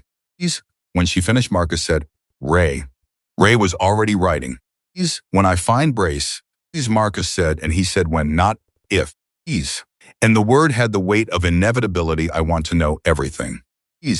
Where he goes, who he sees, does it with his time in Clarksville. Finding is one thing, Ellen said, and her voice was careful. What happens after finding has to stay inside certain boundaries, Marcus. I need to be clear about that. I know the boundaries, Marcus said. I need you to say it. Marcus looked at her. We gather information. We give it to you and to the appropriate authorities. Nobody touches Brace. Nobody goes near Brace. He doesn't know he's been found. He paused. Clear enough? Clear enough, Ellen said. And then, because she was who she was, thank you. The afternoon moved fast. Ellen left for Lexington at 2. Carrying copies of the documents, the originals she sealed, in the bags Decker produced from somewhere, and labeled in Ray's precise handwriting, and promising to have the injunction filing completed before the county offices closed. She called Marcus from the car to confirm she'd found 2 additional attorneys in her network, willing to work the case alongside her, both of them with federal court experience. Ray had located an address for Brace within an hour of being pointed at the problem. He shared it with Marcus and with nobody else. And the plan for what to do with that information was discussed in a room that contained only Marcus, Griff, Decker, and Ray. With the door closed. Madison was not in that room, and she didn't ask to be. She understood the logic. Whatever was discussed in that room needed to stay tightly contained. Needed to move without leaks. And her presence would complicate it in ways she couldn't fully anticipate. She trusted Marcus to stay inside what he'd told Ellen. She had somewhere over the course of the last 16 hours Ease. Come to trust Marcus's word in a way that felt both earned and slightly surprising. Ease. Like discovering a structural quality in something you'd assumed was decorative. Ease. She was in the main room with Connie when her phone rang. Ease. An unknown number. Clarksville area code. She almost didn't pick up. Ease. She picked up a man's voice, clipped and professional. Miss Carter. This is Richard Hollis calling from Vance Capital Partners. Ease. I understand you've been in communication with legal representation regarding our filing on the Birchwood Drive property. Ease. I'm calling as a courtesy, as an opportunity to discuss a resolution before this becomes unnecessarily complicated for all parties. Ease. Madison's blood went cold. She kept her voice completely neutral. Ease. I'm listening. We're prepared to offer a settlement that would allow you to remain in the property for an additional 12 months following the transfer of title, at no cost to you. Ease. We understand this has been a difficult time given your recent bereavement, and we want to handle this with sensitivity. Ease. He said it like he was offering her a gift, like he was doing her a favor. Ease. Like the house her mother had spent 20 years paying for was a formality to be handled sensitively. Ease. She was so angry she felt it physically, a heat that moved up from her chest into her face and her hands. Ease. She gripped the phone tighter and kept her voice steady. Ease, Mr. Hollis, she said. I have a question for you. Ease. A brief pause.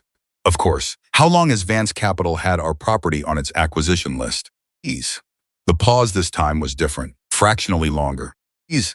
Not a hesitation, a calculation, Miss Carter. I'm not sure what you... Ease. 11 years, she said. Your company identified my mother's property 11 years ago and notated it as a long-term asset to be held for activation. Ease. I have the document.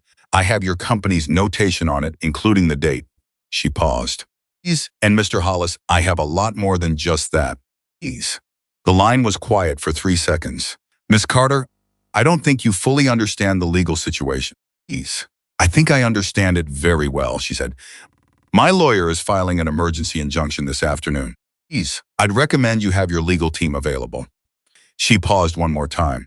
Ease. And Mr. Hollis, tell whoever is listening to this call that the chain has been opened. Ease. They'll understand what that means. She hung up.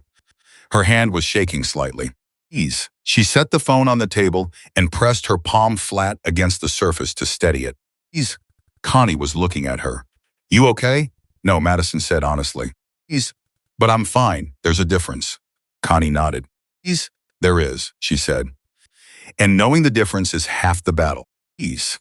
Marcus came out of the closed-door meeting 40 minutes later, with a look on his face that Madison had not seen before, not the grief, not the controlled assessment, not the careful authority. Ease. Something more forward-facing, something pointed at what was coming rather than at what had been.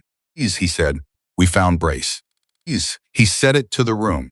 Ease, which had filled back up over the course of the afternoon, people cycling in and out. Ease, words spreading through the chapter.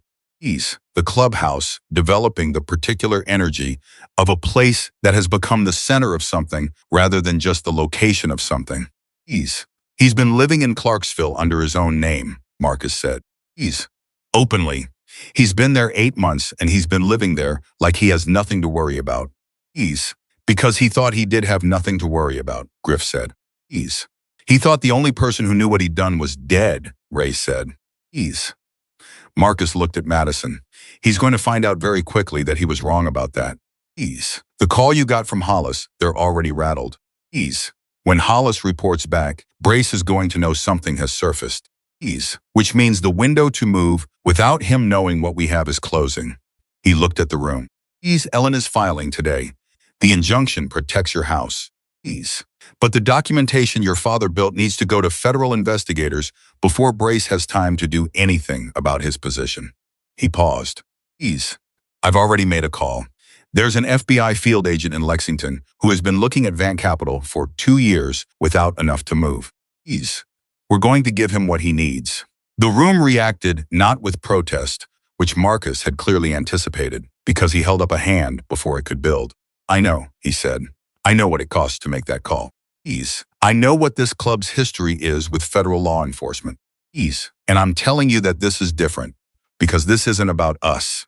Ease. It's about 17 families in 4 states who lost their homes to a scheme that operated by using our name and our reputation as cover. Ease. It's about a man who spent 12 years building evidence against that scheme and trusted us to finish what he started. He looked around the room slowly. Ease. Danny Carter trusted us. The least we can do is prove he wasn't wrong. Ease. The room was quiet. Ease. Then from somewhere in the back, ease. Someone said, yeah, ease. And then someone else said it. Ease. And then it moved through the room the way things move through rooms when they're true, not as a wave. Ease. Not dramatically. Ease. But steadily. Ease. One voice after another. Ease. Until the quiet had become something else entirely. Ease. Griff, who had not said the word, looked at Marcus and gave him a single nod. Ease. Which from Griff, ease, Madison had already learned. Ease was the equivalent of a standing ovation. Ease. Marcus looked at Madison. You called Hollis and told him the chain had been opened. Ease. Yes. Good, Marcus said. Now let's make sure what comes out of that chain lands where it was always meant to land. Ease. He picked up his phone. He made the call that Daniel Carter had spent 12 years setting up the conditions for, the call that a 20-year-old girl had driven 11 hours through a freezing night to make possible.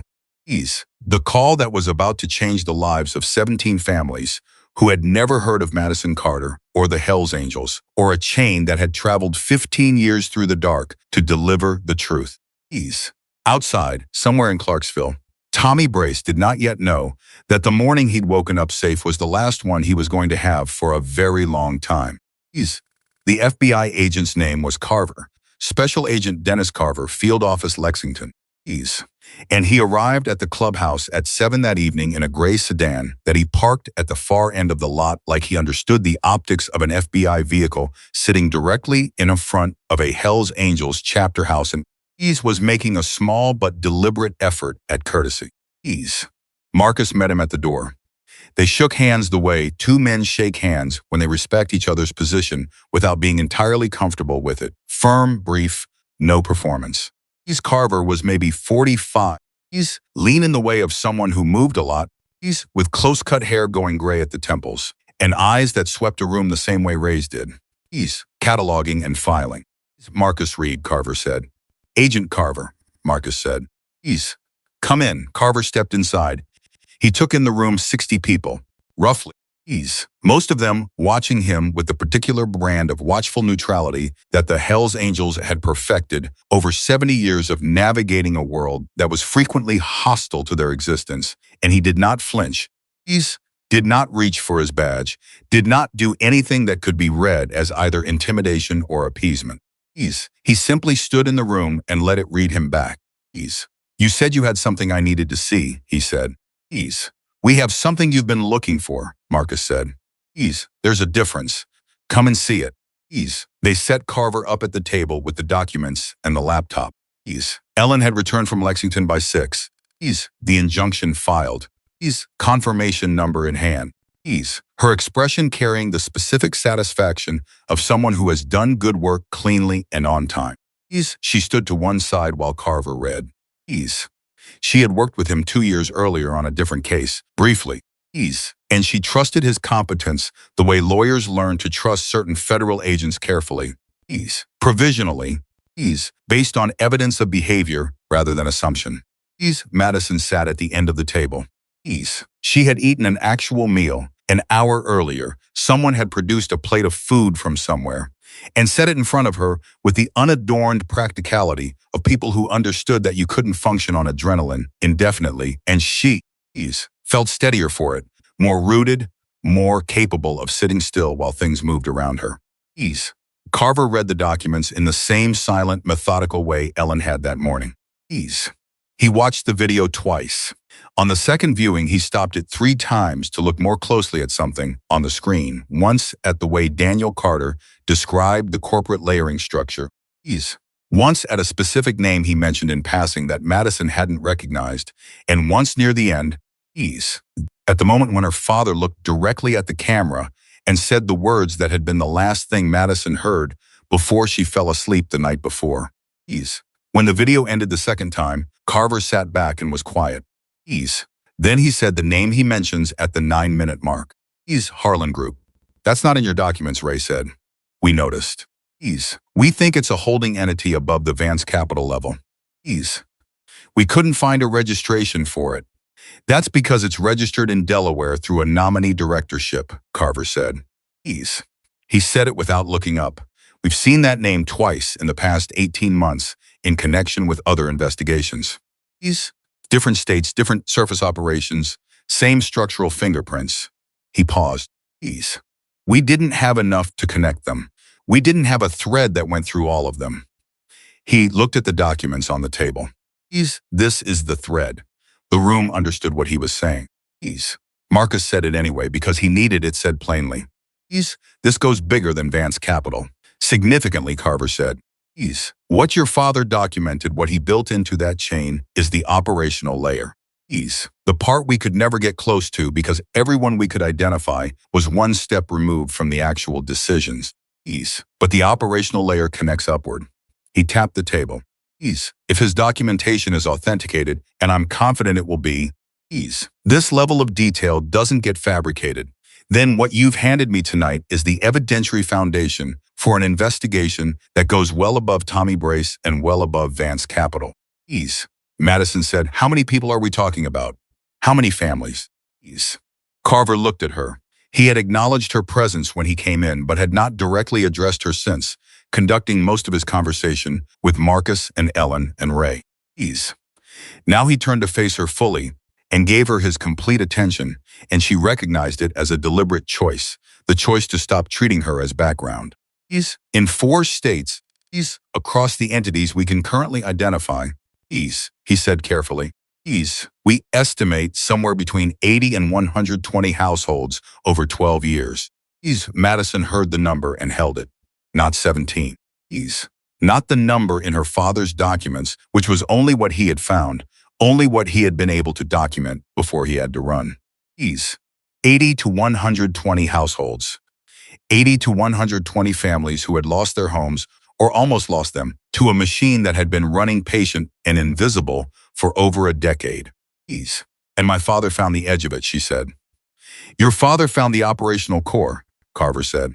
He found it, documented it, and preserved it under conditions that nobody would have predicted would work. A sealed link in a chain held by his daughter for 11 years. He paused. That's either extraordinary planning or extraordinary faith, or most likely both. Both, Marcus said quietly. That was Danny. The negotiation between Carver and Marcus lasted 40 minutes. Madison sat through it and paid attention to everything, because she had already decided that passive was not a mode she was going to operate in for the remainder of this process. She had driven 11 hours and walked into a room that could have gone very differently, and she had held her ground at every point, and she was not going to become decorative now that the professionals had arrived. The substance of it was this. Carver needed the original documents and the micro SD card as evidentiary material. He would provide chain of custody documentation and handling protocols that protected the integrity of what Daniel Carter had built. In exchange, he committed in the way federal agents commit to things when they understand they are asking a significant favor from people who have no obligation to give it to keeping Madison's property situation on parallel track. Ensuring that Ellen's injunction was supported at the federal level, and providing direct communication to both Marcus and Madison as the investigation developed. He also said something that Marcus had not expected and that changed the temperature in the room. There may be information in the federal system about Daniel Carter's whereabouts, Carver said. He said it carefully. Not a promise, not even a suggestion. A possibility offered with the deliberate honesty of a man who understood what it meant to offer it. When a person cooperates with or provides information to federal investigations, even informally, even in the way your father appears to have done, documenting and preserving evidence against an organized criminal enterprise, that cooperation sometimes creates a record. I can't confirm anything tonight, but I can look. Madison's heart did something complicated. She made herself breathe. He's been gone for 15 years, she said. I know, Carver said. I'm not making you a promise. I'm telling you that I will look and that I will tell you what I find. He held her eyes. That's what I can offer you tonight. It's the truth, and I think you'd rather have the truth than a comfortable story. He's, yes, she said. I would. Carver nodded. He closed his briefcase. He's. Then he said something that nobody in the room expected, himself possibly included, because it had the quality of something said before the professional filter fully engages. He's. Your father built something that took 15 years to deliver, and it's still intact, he said. He's. Whatever else you find out, whatever the answer is about where he is, that part of who he was is not in question. He's. He picked up his briefcase. He thanked Marcus for the access to the materials and told Ellen he'd have a deputy reach out to her in the morning about coordinating the civil and federal tracks. He shook Madison's hand last, which she understood was deliberate. And then he walked out of the clubhouse and drove away in the gray sedan, and the room exhaled. Ease. The third complication, the one nobody had anticipated, because nobody had been looking in that direction, arrived at 9:15 that night in the form of a text message to Decker from a contact had in the Clarksville area. The text was 4 words and a photograph. The 4 words were, he's moving. He's. Right now. The photograph was taken from a distance, slightly blurred, showing a man loading bags into the back of a truck in what appeared to be a residential driveway. The man in the photograph had his back to the camera, but the truck's license plate was visible, and it matched the registration Ray had found that afternoon. Tommy Brace was running. Decker brought the phone to Marcus without saying anything, just handed it over. And Marcus looked at the screen, and his jaw set in a way Madison had not seen before, not the controlled tightening she'd observed when he was managing something difficult, but something more fundamental. Something that had run out of patience. He knows, Marcus said. Hollis called him, Ray said. He'd come over to look at the phone. Madison's call this afternoon. Hollis would have gone straight to Brace. How long ago was this photo taken? Mark said to Decker. 20 minutes. He's already in the truck, Griff said. He'd come forward without being called, the way Griff always seemed to materialize when things accelerated. If he's smart, he's heading somewhere without extradition. Marcus called Carver. The call connected on the second ring. Brace is running, Marcus said without preamble. My contact in Clarksville sent a photo 20 minutes ago. He's loading up. A brief pause on Carver's and the pause of a man who is simultaneously processing the information and making decisions. Address. Marcus read it from Ray's notes. Carver was already talking to someone else on another line before he finished. Give me 15 minutes, Carver said. He hung up. The room was very quiet. Madison was standing near the center of it, and she was thinking about the fact that Tommy Brace had spent 15 years in a life that was built on the story he'd told about her father. And now that story had cracked open and he was loading bags into a truck. And somewhere between the two of those things was the full weight of what he had cost her family and 60 other families, and a man who had tried to do the right thing and had disappeared for it. She was not thinking about what she wanted done to Tommy Brace. That was not where her mind went. Where her mind went was the chain on the door, because she thought someone had been coming to the house when Madison was at the pharmacy. Her mother. Thin and tired and fighting something that was taking everything she had. Also managing. In the background. A fear she hadn't wanted to share because she hadn't wanted to add to Madison's weight. Her mother had known something was wrong. She had felt it, and she had said it, and then she had walked it back because she was worried about being a burden. Madison pressed her hands flat on the table and breathed. He's not going to make it, Ray said quietly. He was watching his phone. Carver's moving fast. How do you know? Madison said. Because Carver's been waiting 2 years for a thread, Ray said. He's not going to let the thread walk out of Clarksville on 2 legs. Carver called back in 11 minutes. Not 15, we have him, he said. Local PD made the stop 6 blocks from the address. He's in custody. A pause. He had a passport and approximately $40,000 in cash in the bag on the passenger seat. Marcus said, and he's talking, Carver said. Which is what people do when they realize that the story they've been living inside has a different ending than they planned for. Another pause. This is going to move quickly now. I need the original materials by 8 a.m. tomorrow. Please. They'll be ready, Marcus said. Carver hung up. The room came alive in a way it hadn't since the night before. Since the moment when the video had ended and the silence had broken and something fixed for 15 years had finally moved. Please. People were talking, not chaotically, but with the release of people who had been holding tension against an uncertain outcome and were now allowing themselves to feel the shift. Please. Griff sat down heavily in a chair. He had been standing for most of the last 12 hours, and it seemed to catch up with him all at once, the way exhaustion does when adrenaline stops holding it back. Ease. He sat there with his elbows on his knees and his hands clasped, and he looked at the floor, and Madison watched him and understood that what was happening in Griff right now was more than just relief. Ease. She went and sat in the chair next to him. He didn't look up immediately. Ease. When he did, his eyes were red at the edges. We should have looked harder, he said. 15 years ago. We should have asked more questions instead of taking Tommy's word. You were given a convincing story by someone who knew exactly what strings to pull, Madison said. That's not an excuse. No, she agreed. It's not an excuse. But it's a reason. And reasons matter. She paused. My father didn't blame you. The letter he wrote, he could have said angry things about the people who believed the lie. He didn't. He said he trusted you to do right when the truth came out. He was right. Griff looked at her for a moment. You're more like him than you probably know, he said. He talked the same way. Cut right to the part that mattered and didn't waste time on the parts that didn't. Madison didn't know what to do with that, so she just sat with it. She thought it was probably the best thing anyone had said to her in a very long time. The document Ellen had needed from Madison, a signed affidavit establishing the chain of custody for the materials from the fireproof box. Tracing from the attic discovery, through the drive to Harlan County, through the opening of the chain's compartment, took an hour to draft and review and sign. Ellen was precise about every detail. She had Madison walk through the sequence 5 times until the account was completely consistent and could survive cross-examination.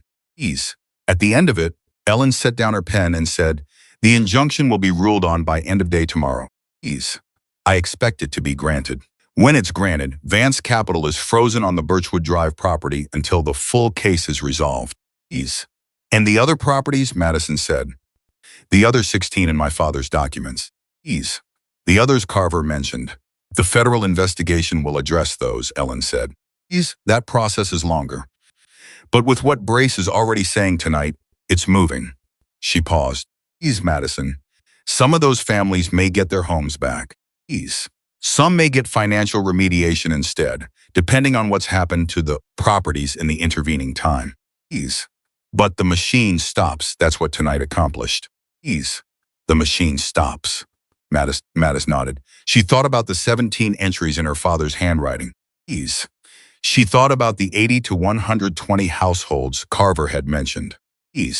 She thought about the patience of it, the 12-year machine that had identified people's vulnerabilities and waited for the right moment to exploit them. And she thought about her father building the counter to it, link by link, into a chain, and trusting it to travel through 15 years and arrive at the right place. The machine stops. Thank you, she said. Don't thank me, Ellen said. Thank your father. I just filed the paperwork. It was past 11 when Marcus found Madison sitting alone in the main room with the chain laid out on the table in front of her. Everyone else was there too, but they'd given her space the way the room had learned over the past 24 hours to read when she needed it, the way a group of people learns the rhythms of someone new when they're paying attention. Marcus sat across from her. He looked at the chain. I've been thinking about what to say to you all day, he said. You don't have to say anything, Madison said. Yeah, I do. He was quiet for a moment. I was the one who accepted Tommy's story. I was the one who decided, without enough evidence, that Danny Carter had betrayed this brotherhood. I said it. And because I said it, everyone believed it. And because everyone believed it, your father spent 15 years. He stopped. However he spent them, we don't know yet. He looked at her. That's on me. Not on everyone in this room. On me. Carver's looking, she said. I know. He paused. But I wanted you to know that I know what I did. And I know it doesn't fix anything. Ease. And I know that the only thing I can actually do is what your father asked us to do, which is finish it. He looked at the chain. Ease. We're going to finish it. I know, Madison said. Ease. They sat for a moment in the particular silence of two people who have been through something together that neither of them entirely has words for yet. Ease. Then Marcus said, your father's name goes back up in this clubhouse. Ease. With full restoration. Not because it makes us look better. It doesn't make us look better. It just makes it right. Ease. But because it's right. He looked at her. That's the first thing. Ease. The second thing is that you have a home here if you want one. Ease. Not a charity. Not a consolation. A home. Because you're Danny Carter's daughter and you drove 11 hours through a freezing night to deliver the truth, and that means something to these people. Ease. It means something to me. Madison looked at him. She thought about the drive. Ease. She thought about the gravel lot and the light under the door and the sound of music and her hands on the handlebars and the decision to get off the bike and keep moving. Ease. I don't know what my life looks like from here, she said honestly. Ease. You don't have to know yet, Marcus said. You just have to know that you don't have to figure it out alone. Ease. She looked down at the chain on the table. Ease. The iron links. Ease. Dark and heavy. Ease. Each one a decision her father had made in a room she'd never seen. Ease. Building something she'd carried without knowing what it was until the right door opened. Ease. He planned for everything, she said quietly. He planned for you, Marcus said. Ease. That's what fathers do when they love their kids and can't be there. Ease. They build the best thing they can and they send it forward and they trust. Ease. Madison put her hand on the chain she left there. Ease. Outside, somewhere in Clarksville, Tommy Brace was in a county holding cell running out of story to tell. Ease. Somewhere in Lexington, Carver was working through the night on a case that had just broken open in ways he'd stopped expecting 2 years ago. Ease.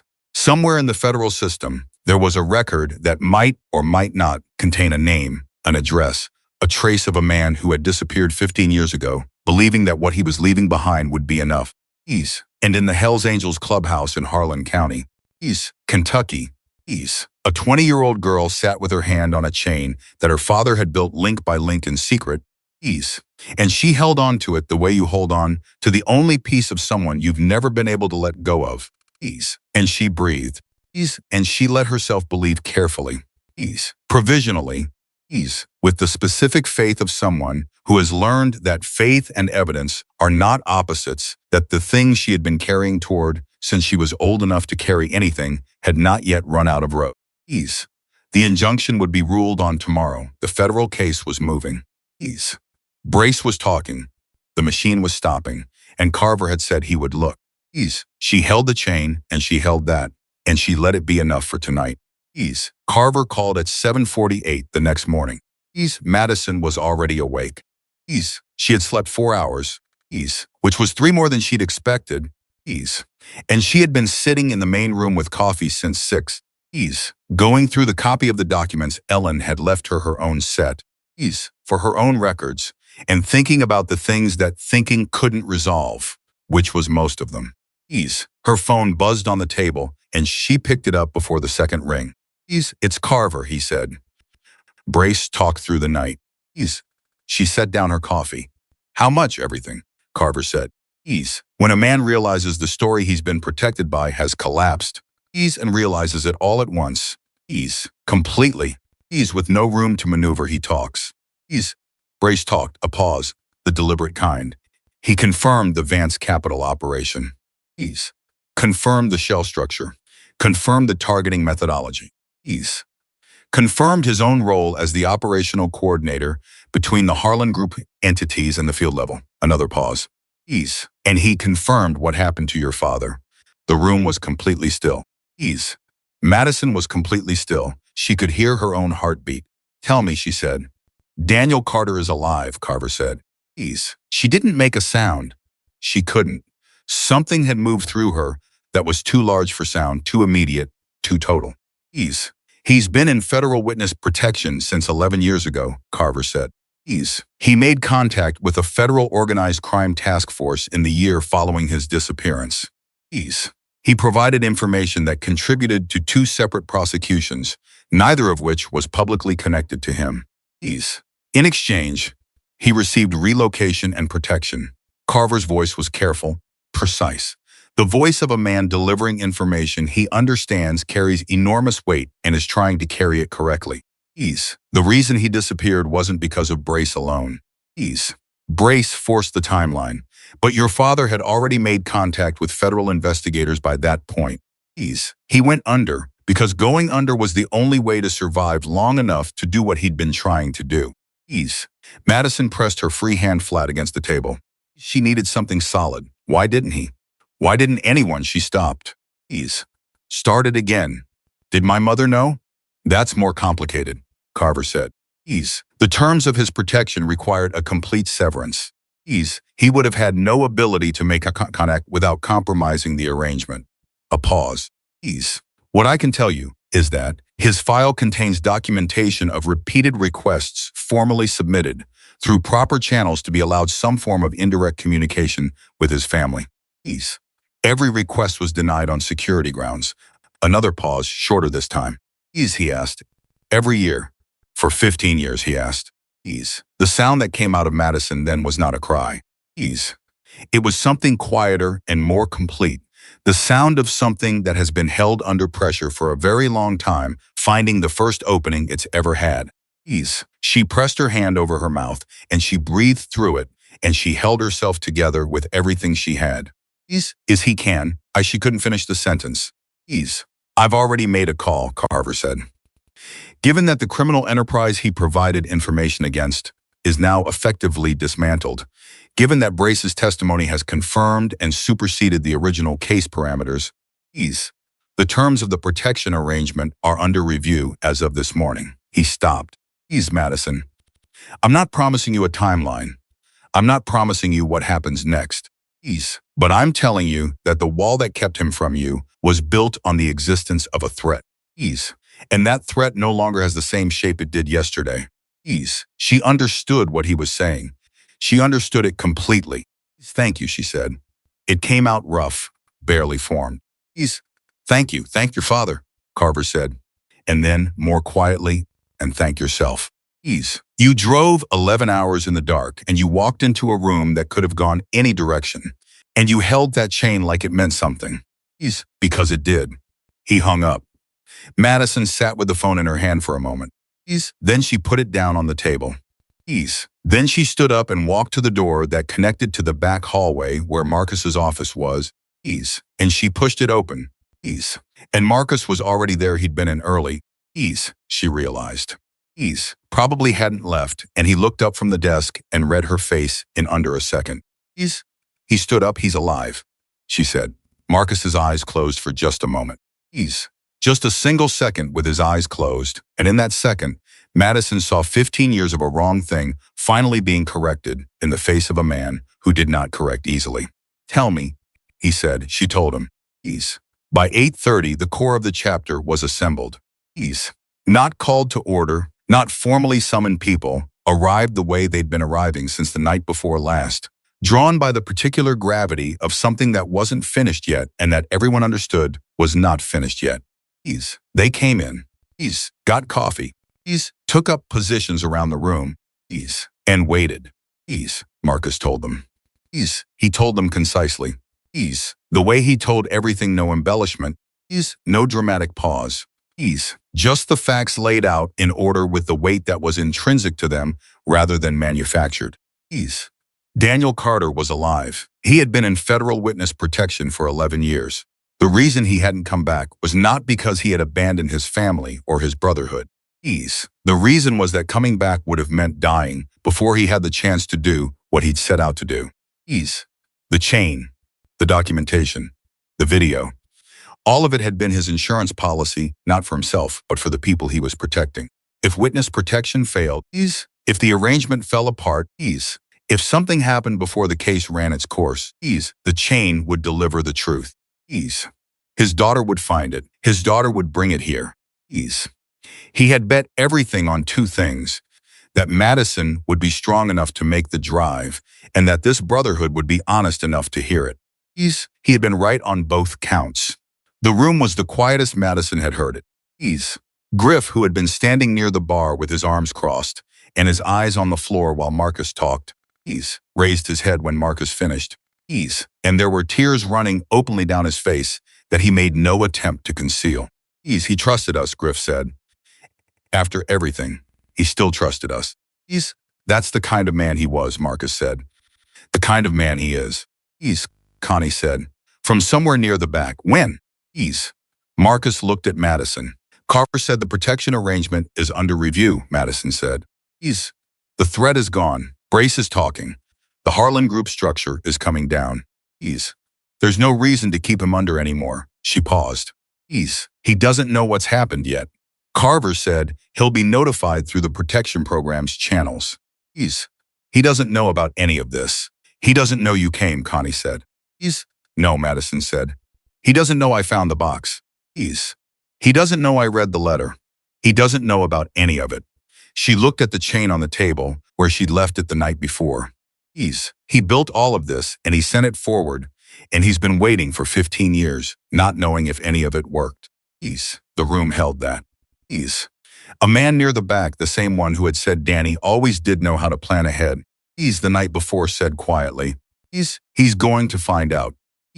Ellen arrived at 9 with the ruling on the injunction. She didn't call ahead. She drove from Lexington. Walked through the clubhouse door. And set a single printed document on the table in front of Madison. And she was smiling in the contained, precise way of a person who does not smile without cause. Granted, she said. Emergency injunction granted. Vance Capital Partners is enjoined from any action regarding the Birchwood Drive property, effective immediately, pending full resolution of both the civil fraud claim and the federal criminal investigation. She sat down. They have the right to file an opposition, which they won't, because by the time their lawyers saw the filing this morning, Carver's people had already been in contact with the Harlan Group's primary attorneys, and those attorneys are currently in the process of advising their clients not to do anything that adds to an already extensive list of legal exposure. They're folding, Ray said. They're doing the thing organizations do when they realize the game is over, Ellen said. They're going very quiet and hoping that quiet translates to leniency. She paused. It won't, but that's a problem for their attorneys. Madison picked up the injunction document. She read the first paragraph, which was dense with legal language, and then skipped to the operative section, which was clear, no action could be taken against the property. The house on Birchwood Drive was protected. Her mother's house was protected. She set the document down carefully. She pressed her palm flat on it. She thought about her mother in every room of that house for 20 years, working, raising Madison alone, paying the mortgage month by month with a pharmacy technician salary, quietly, without complaint, without ever telling her daughter how hard it had been. She thought about the kitchen doorframe with the height marks going back to age 3. She thought about the room at the end of the hall where she had sat and held her mother's hand through the last nights. She was not going to lose it. The machine that had put it on a list 11 years ago was stopping. The man who had run that machine was in a county cell talking to federal prosecutors. The house was safe. She breathed out slowly and let herself have that for exactly 30 seconds before she picked herself back up. Because there was still work to do, and she was not the kind of person who stopped moving in the middle of work. What happens to the other families, she said. The 17 in my father's documents. The others Carver mentioned. Ellen said, the federal case will drive restitution claims for everyone who can be identified as a victim of the enterprise. For families who've already lost properties, some of those properties will be recoverable if Harlan Group still holds them. Others won't be recoverable in terms of the physical property, but financial remediation through the asset forfeiture process is likely. She paused. It's not a clean outcome for everyone. It never is. But the enterprise is stopped and the assets are frozen, and the legal mechanism for recovery is now in motion. How many people know this is happening? Madison said. As of this morning. Carver's team, our legal team, the relevant federal offices. Ellen looked at her. Why? Because the families need to know, Madison said. The families who are in the middle of fighting this right now, who are getting letters, who are trying to find lawyers, who are sitting in houses they're afraid to lose. They need to know that the operation targeting them has been broken open. She looked at Marcus. Is there a way to reach them? Marcus was quiet for a moment. He looked at Ray. Ray said, "We have the addresses from your father's documents. 17 of them. And Carver is building the broader list." Then someone should contact them, Madison said. Not through legal channels that take months to send letters. Someone should actually reach them. Tell them it's over. Tell them to hold on. The room was quiet. Marcus looked at Madison with an expression that had something new in it, something that hadn't been in his face 2 days ago when she'd walked through the door. Not just respect, something closer to recognition. Like he was seeing fully who she was and what she was built from, and understanding how the two connected. Yeah, Marcus said. Someone should. He looked at Griff. Griff uncrossed his arms and straightened up. I'll put together a team, Griff said. He said it simply, without drama, the way a man says something he's already decided to do. We know how to find people when we need to. We'll find them. The call from Carver came at 2:17 in the afternoon. Madison was in the main room. She had been there most of the day. Moving between conversations. Helping Ellen with additional documentation. Talking through the case timeline with Ray. Eating the lunch that Connie appeared with and set in front of her without being asked. She had been present and functional and useful. Which was the mode she defaulted to when she needed to keep from feeling too much of what she was feeling. And it was working. More or less. Her phone rang and she saw Carver's name and she picked it up and she knew. Before he said anything. From the specific quality of the pause that preceded his first word. That what he was about to say was different from everything else he had said. He's been notified, Carver said. She stopped walking. She was in the middle of the room and she stopped moving completely. He was told this morning about the collapse of the case. About Brace's arrest. About the dismantling of the Harlan Group operation. Carver said. He was told that the protection arrangement is being formally dissolved, effective in 72 hours, and that he is free to resume his identity and return to his life. A pause. He was also told what happened, what you did, how the chain got here, and what it contained, and what it led to. Madison's throat was very tight. How did she couldn't finish it? He didn't speak for about 2 minutes, Carver said. Which I'm told is unusual for him. And Carver stopped briefly. When he continued, his voice had a quality that she hadn't heard from him before, something that had gotten past the professional surface. He said, I knew she'd make the drive. The sound that came out of Madison this time was not the quiet one. It was not controlled or managed.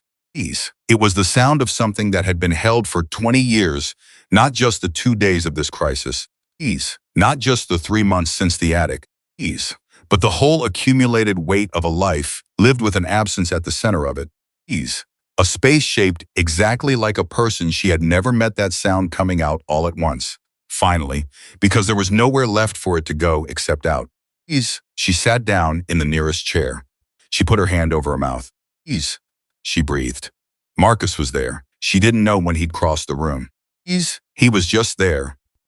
The way he'd been there at every point when something shifted beyond the capacity of the professional framework to contain it. Standing close enough to be present, but not reaching in. Not trying to fix it. Just being a steady thing in the immediate vicinity of something that didn't need fixing. It just needed witnessing. She let herself have 2 minutes. Then she wiped her face with the back of her hand, and she straightened up and she said, 72 hours. 72 hours, Marcus confirmed behind her. He'd heard the call. That's when the arrangement dissolves. Yes, she looked at the chain on the table across the room. From where she was sitting, she could see the last link, the one Decker had opened, that now sat slightly apart from the others. The compartment sprung and empty and lightened of everything it had carried for over a decade. He knew I'd make the drive, she said. He built the chain for you, Marcus said. He built the whole thing for you. Everything he did was aimed in your direction. He paused. From the first link to the last. The 72 hours were not empty hours. They were among the most densely packed hours of Madison's life, which was saying something given the previous 48. Ellen finalized the federal case cooperation agreement, which established Madison's father as a material witness with full immunity for any activities conducted in the course of his cooperation with federal investigators, and which formally expunged the false record that had been built around his name in the years following his disappearance. The document that achieved that last part, the one that said, in the flat, precise language of legal record keeping, that Daniel Carter had not been a traitor, that the characterization of his departure from the Hells Angels Kentucky chapter was based on false information deliberately planted by Thomas Brace for the purpose of concealing an ongoing criminal enterprise. That document Marcus read 3 times before he signed it as a witness. He signed it slowly. He signed it with the particular deliberateness of a man who understands that a signature is not just ink on paper, but an act with weight, a public accounting of something private that he was making himself responsible for in front of the record. When he finished, he set the pen down and said, "It should never have needed to be written."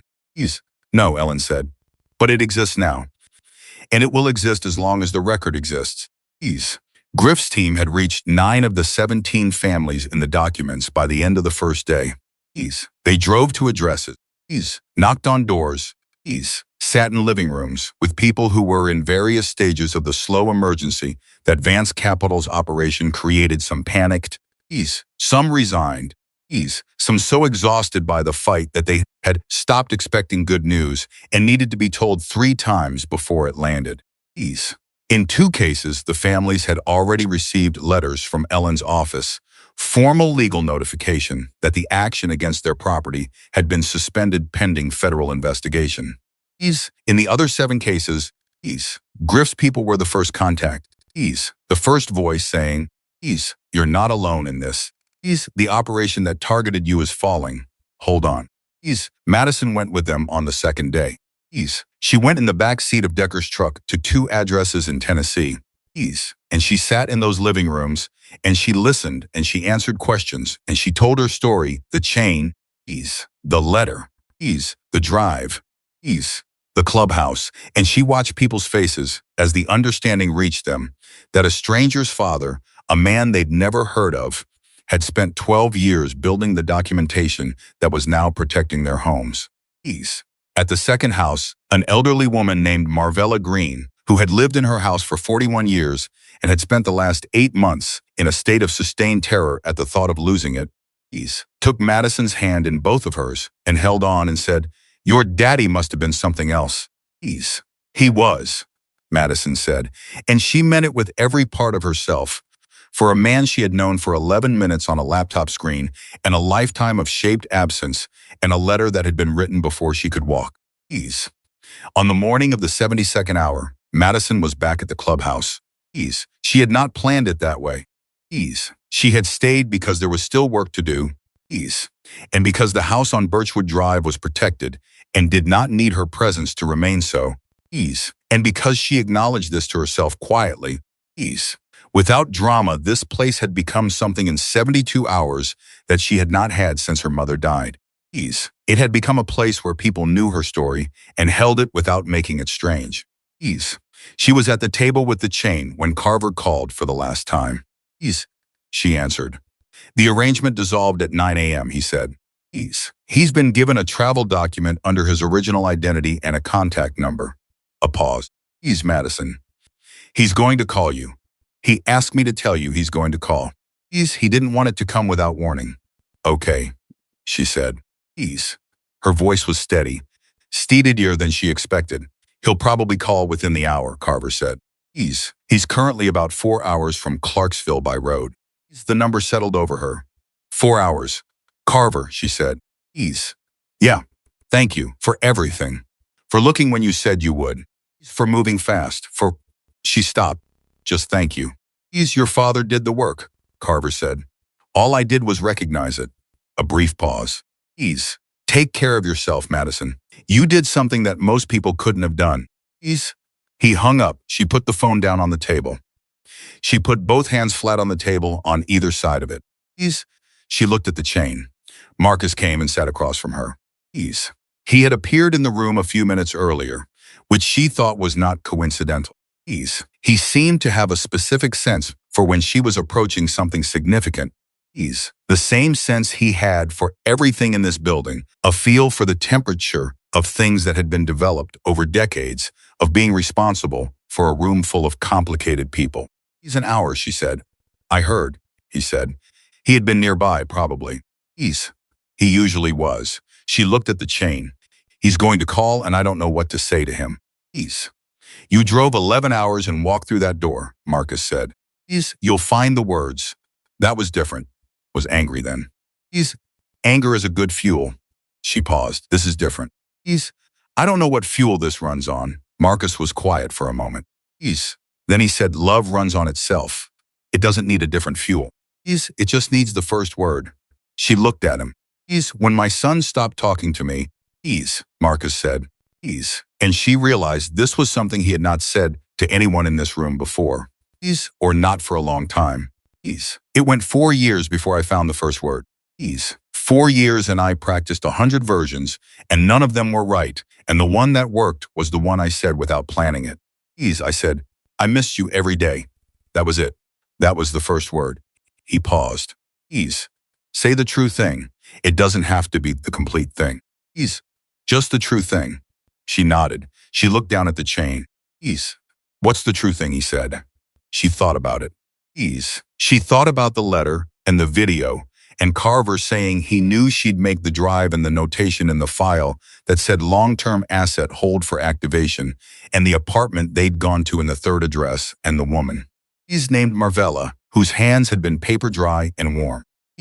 She thought about her mother, saying, maybe I'm imagining it, and she thought about the height marks on the kitchen door frame, and she thought about the fireproof box behind the water heater with combination on a piece of tape in her mother's handwriting. The true thing, she said, is that I found the box and I read the letter and I made the drive and I opened the chain and everything he built worked. Everything he built worked exactly the way he planned it. She paused. And I want him to know that. Then that's the first word, Marcus said. Her phone rang. Unknown number. Not Carver's number. An area code she didn't recognize from a state she didn't know he was in, a number that had never appeared on her phone before, and that her phone could not identify, and that she knew, from the way her hands went, very still the moment she saw it, was the call. She looked at it for one ring. She picked it up. Silence on the line for half a second.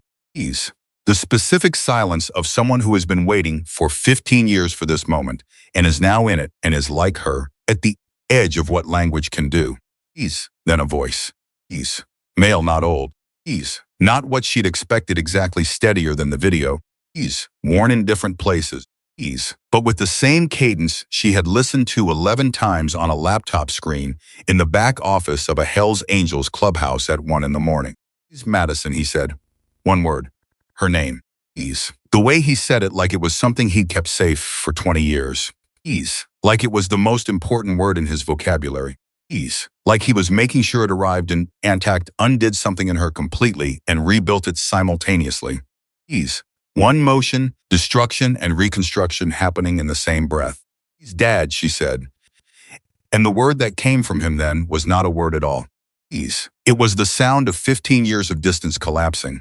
The sound of a man who had planned for every contingency, except the moment when the contingencies were no longer necessary, and all that was left was his daughter's voice saying the one word he had been. Waiting to hear for longer than she had been alive. She was crying. She was not trying to manage it. In the room around her, she was distantly aware of people who were not entirely managing it either. And she did not care. And neither did they. And that was right and correct and exactly what it should have been. Everything you built worked, she said, when she could speak again. The chain, the letter, the documentation, all of it. It worked, Dad. It all worked. He was quiet for a moment. Then I knew you'd make the drive. Everyone keeps telling me that. She said. And laughed. And it came out wet and real, and nothing like what a prepared person would have offered. People I've never met keep telling me that you said that. Because it's true, he said. I knew who you were going to be. I could already tell. From the first 5 months, I could already tell. A pause. I'm sorry I wasn't there. You were there, she said. You were in the chain. You were in the letter. You were in every link of that chain, and I carried you the whole 11 hours. She pressed her hand against her chest. You were there. He didn't speak for a moment. She could hear him breathing. Then he said, I'm 4 hours out. I know, she said. Carver told me. I don't know what the house looks like, he said. I don't know what you look like. I don't know, he stopped. I have 15 years of not knowing. Then you have a lot to catch up on, she said. Yeah, he said. And she could hear, underneath the word, something that she recognized because she had been living with a version of it herself for 3 months, and longer the specific exhaustion of someone who has been holding something enormous for too long, finally being allowed to set it down. Yeah, I do. 4 hours, she said. 4 hours, he said. I'll be here, she said. I'm not going anywhere. He drove the 4 hours. She waited the 4 hours. The clubhouse held around her. People moving in and out. The ordinary business of a place that had absorbed something extraordinary and was now returning to its daily shape while keeping the extraordinary thing inside it. Integrated. Permanent. Marcus stayed. Griff stayed. Connie made more coffee than anyone could drink and set it on the counter and said nothing, which was exactly right. At 1:14 in the afternoon, a car pulled into the gravel lot. Madison was at the door before anyone else moved. She was 20 years old and she had never in her life done anything as important as what she was about to do. And she pushed the door open and stepped outside into cold, clear air, and she stood in the gravel of the parking lot and she looked. A man got out of the car.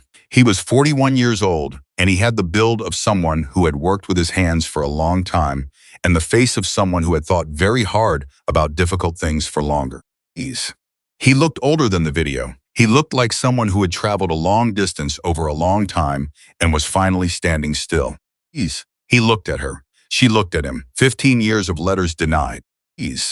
15 years of requests submitted and rejected. 15 years of a chain being built and maintained and trusted to travel forward through time and arrive at the right place. 15 years of two people living parallel to each other without knowing the other's daily face, daily voice, daily ordinary self. All of it. All of it standing in a gravel parking lot in Harlan County in the cold, clear air of a morning that had decided to be beautiful.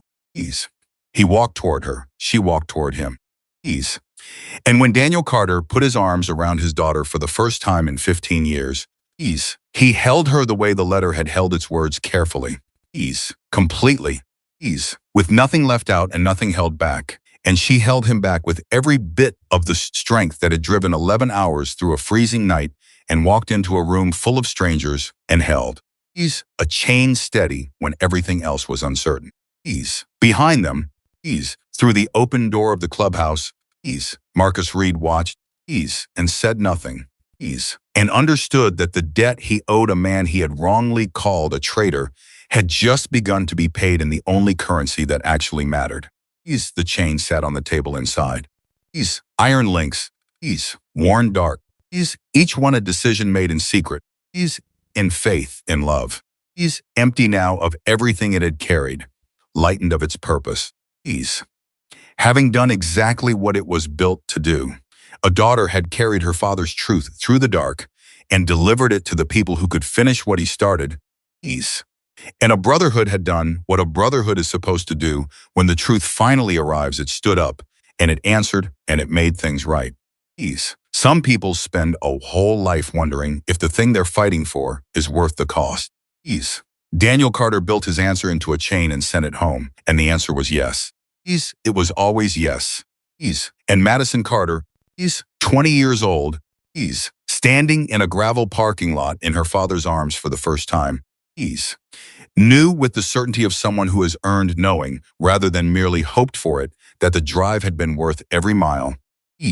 The dark had been worth walking through, And the chain had always known where it was going. He was going home. Both of them were together. Finally.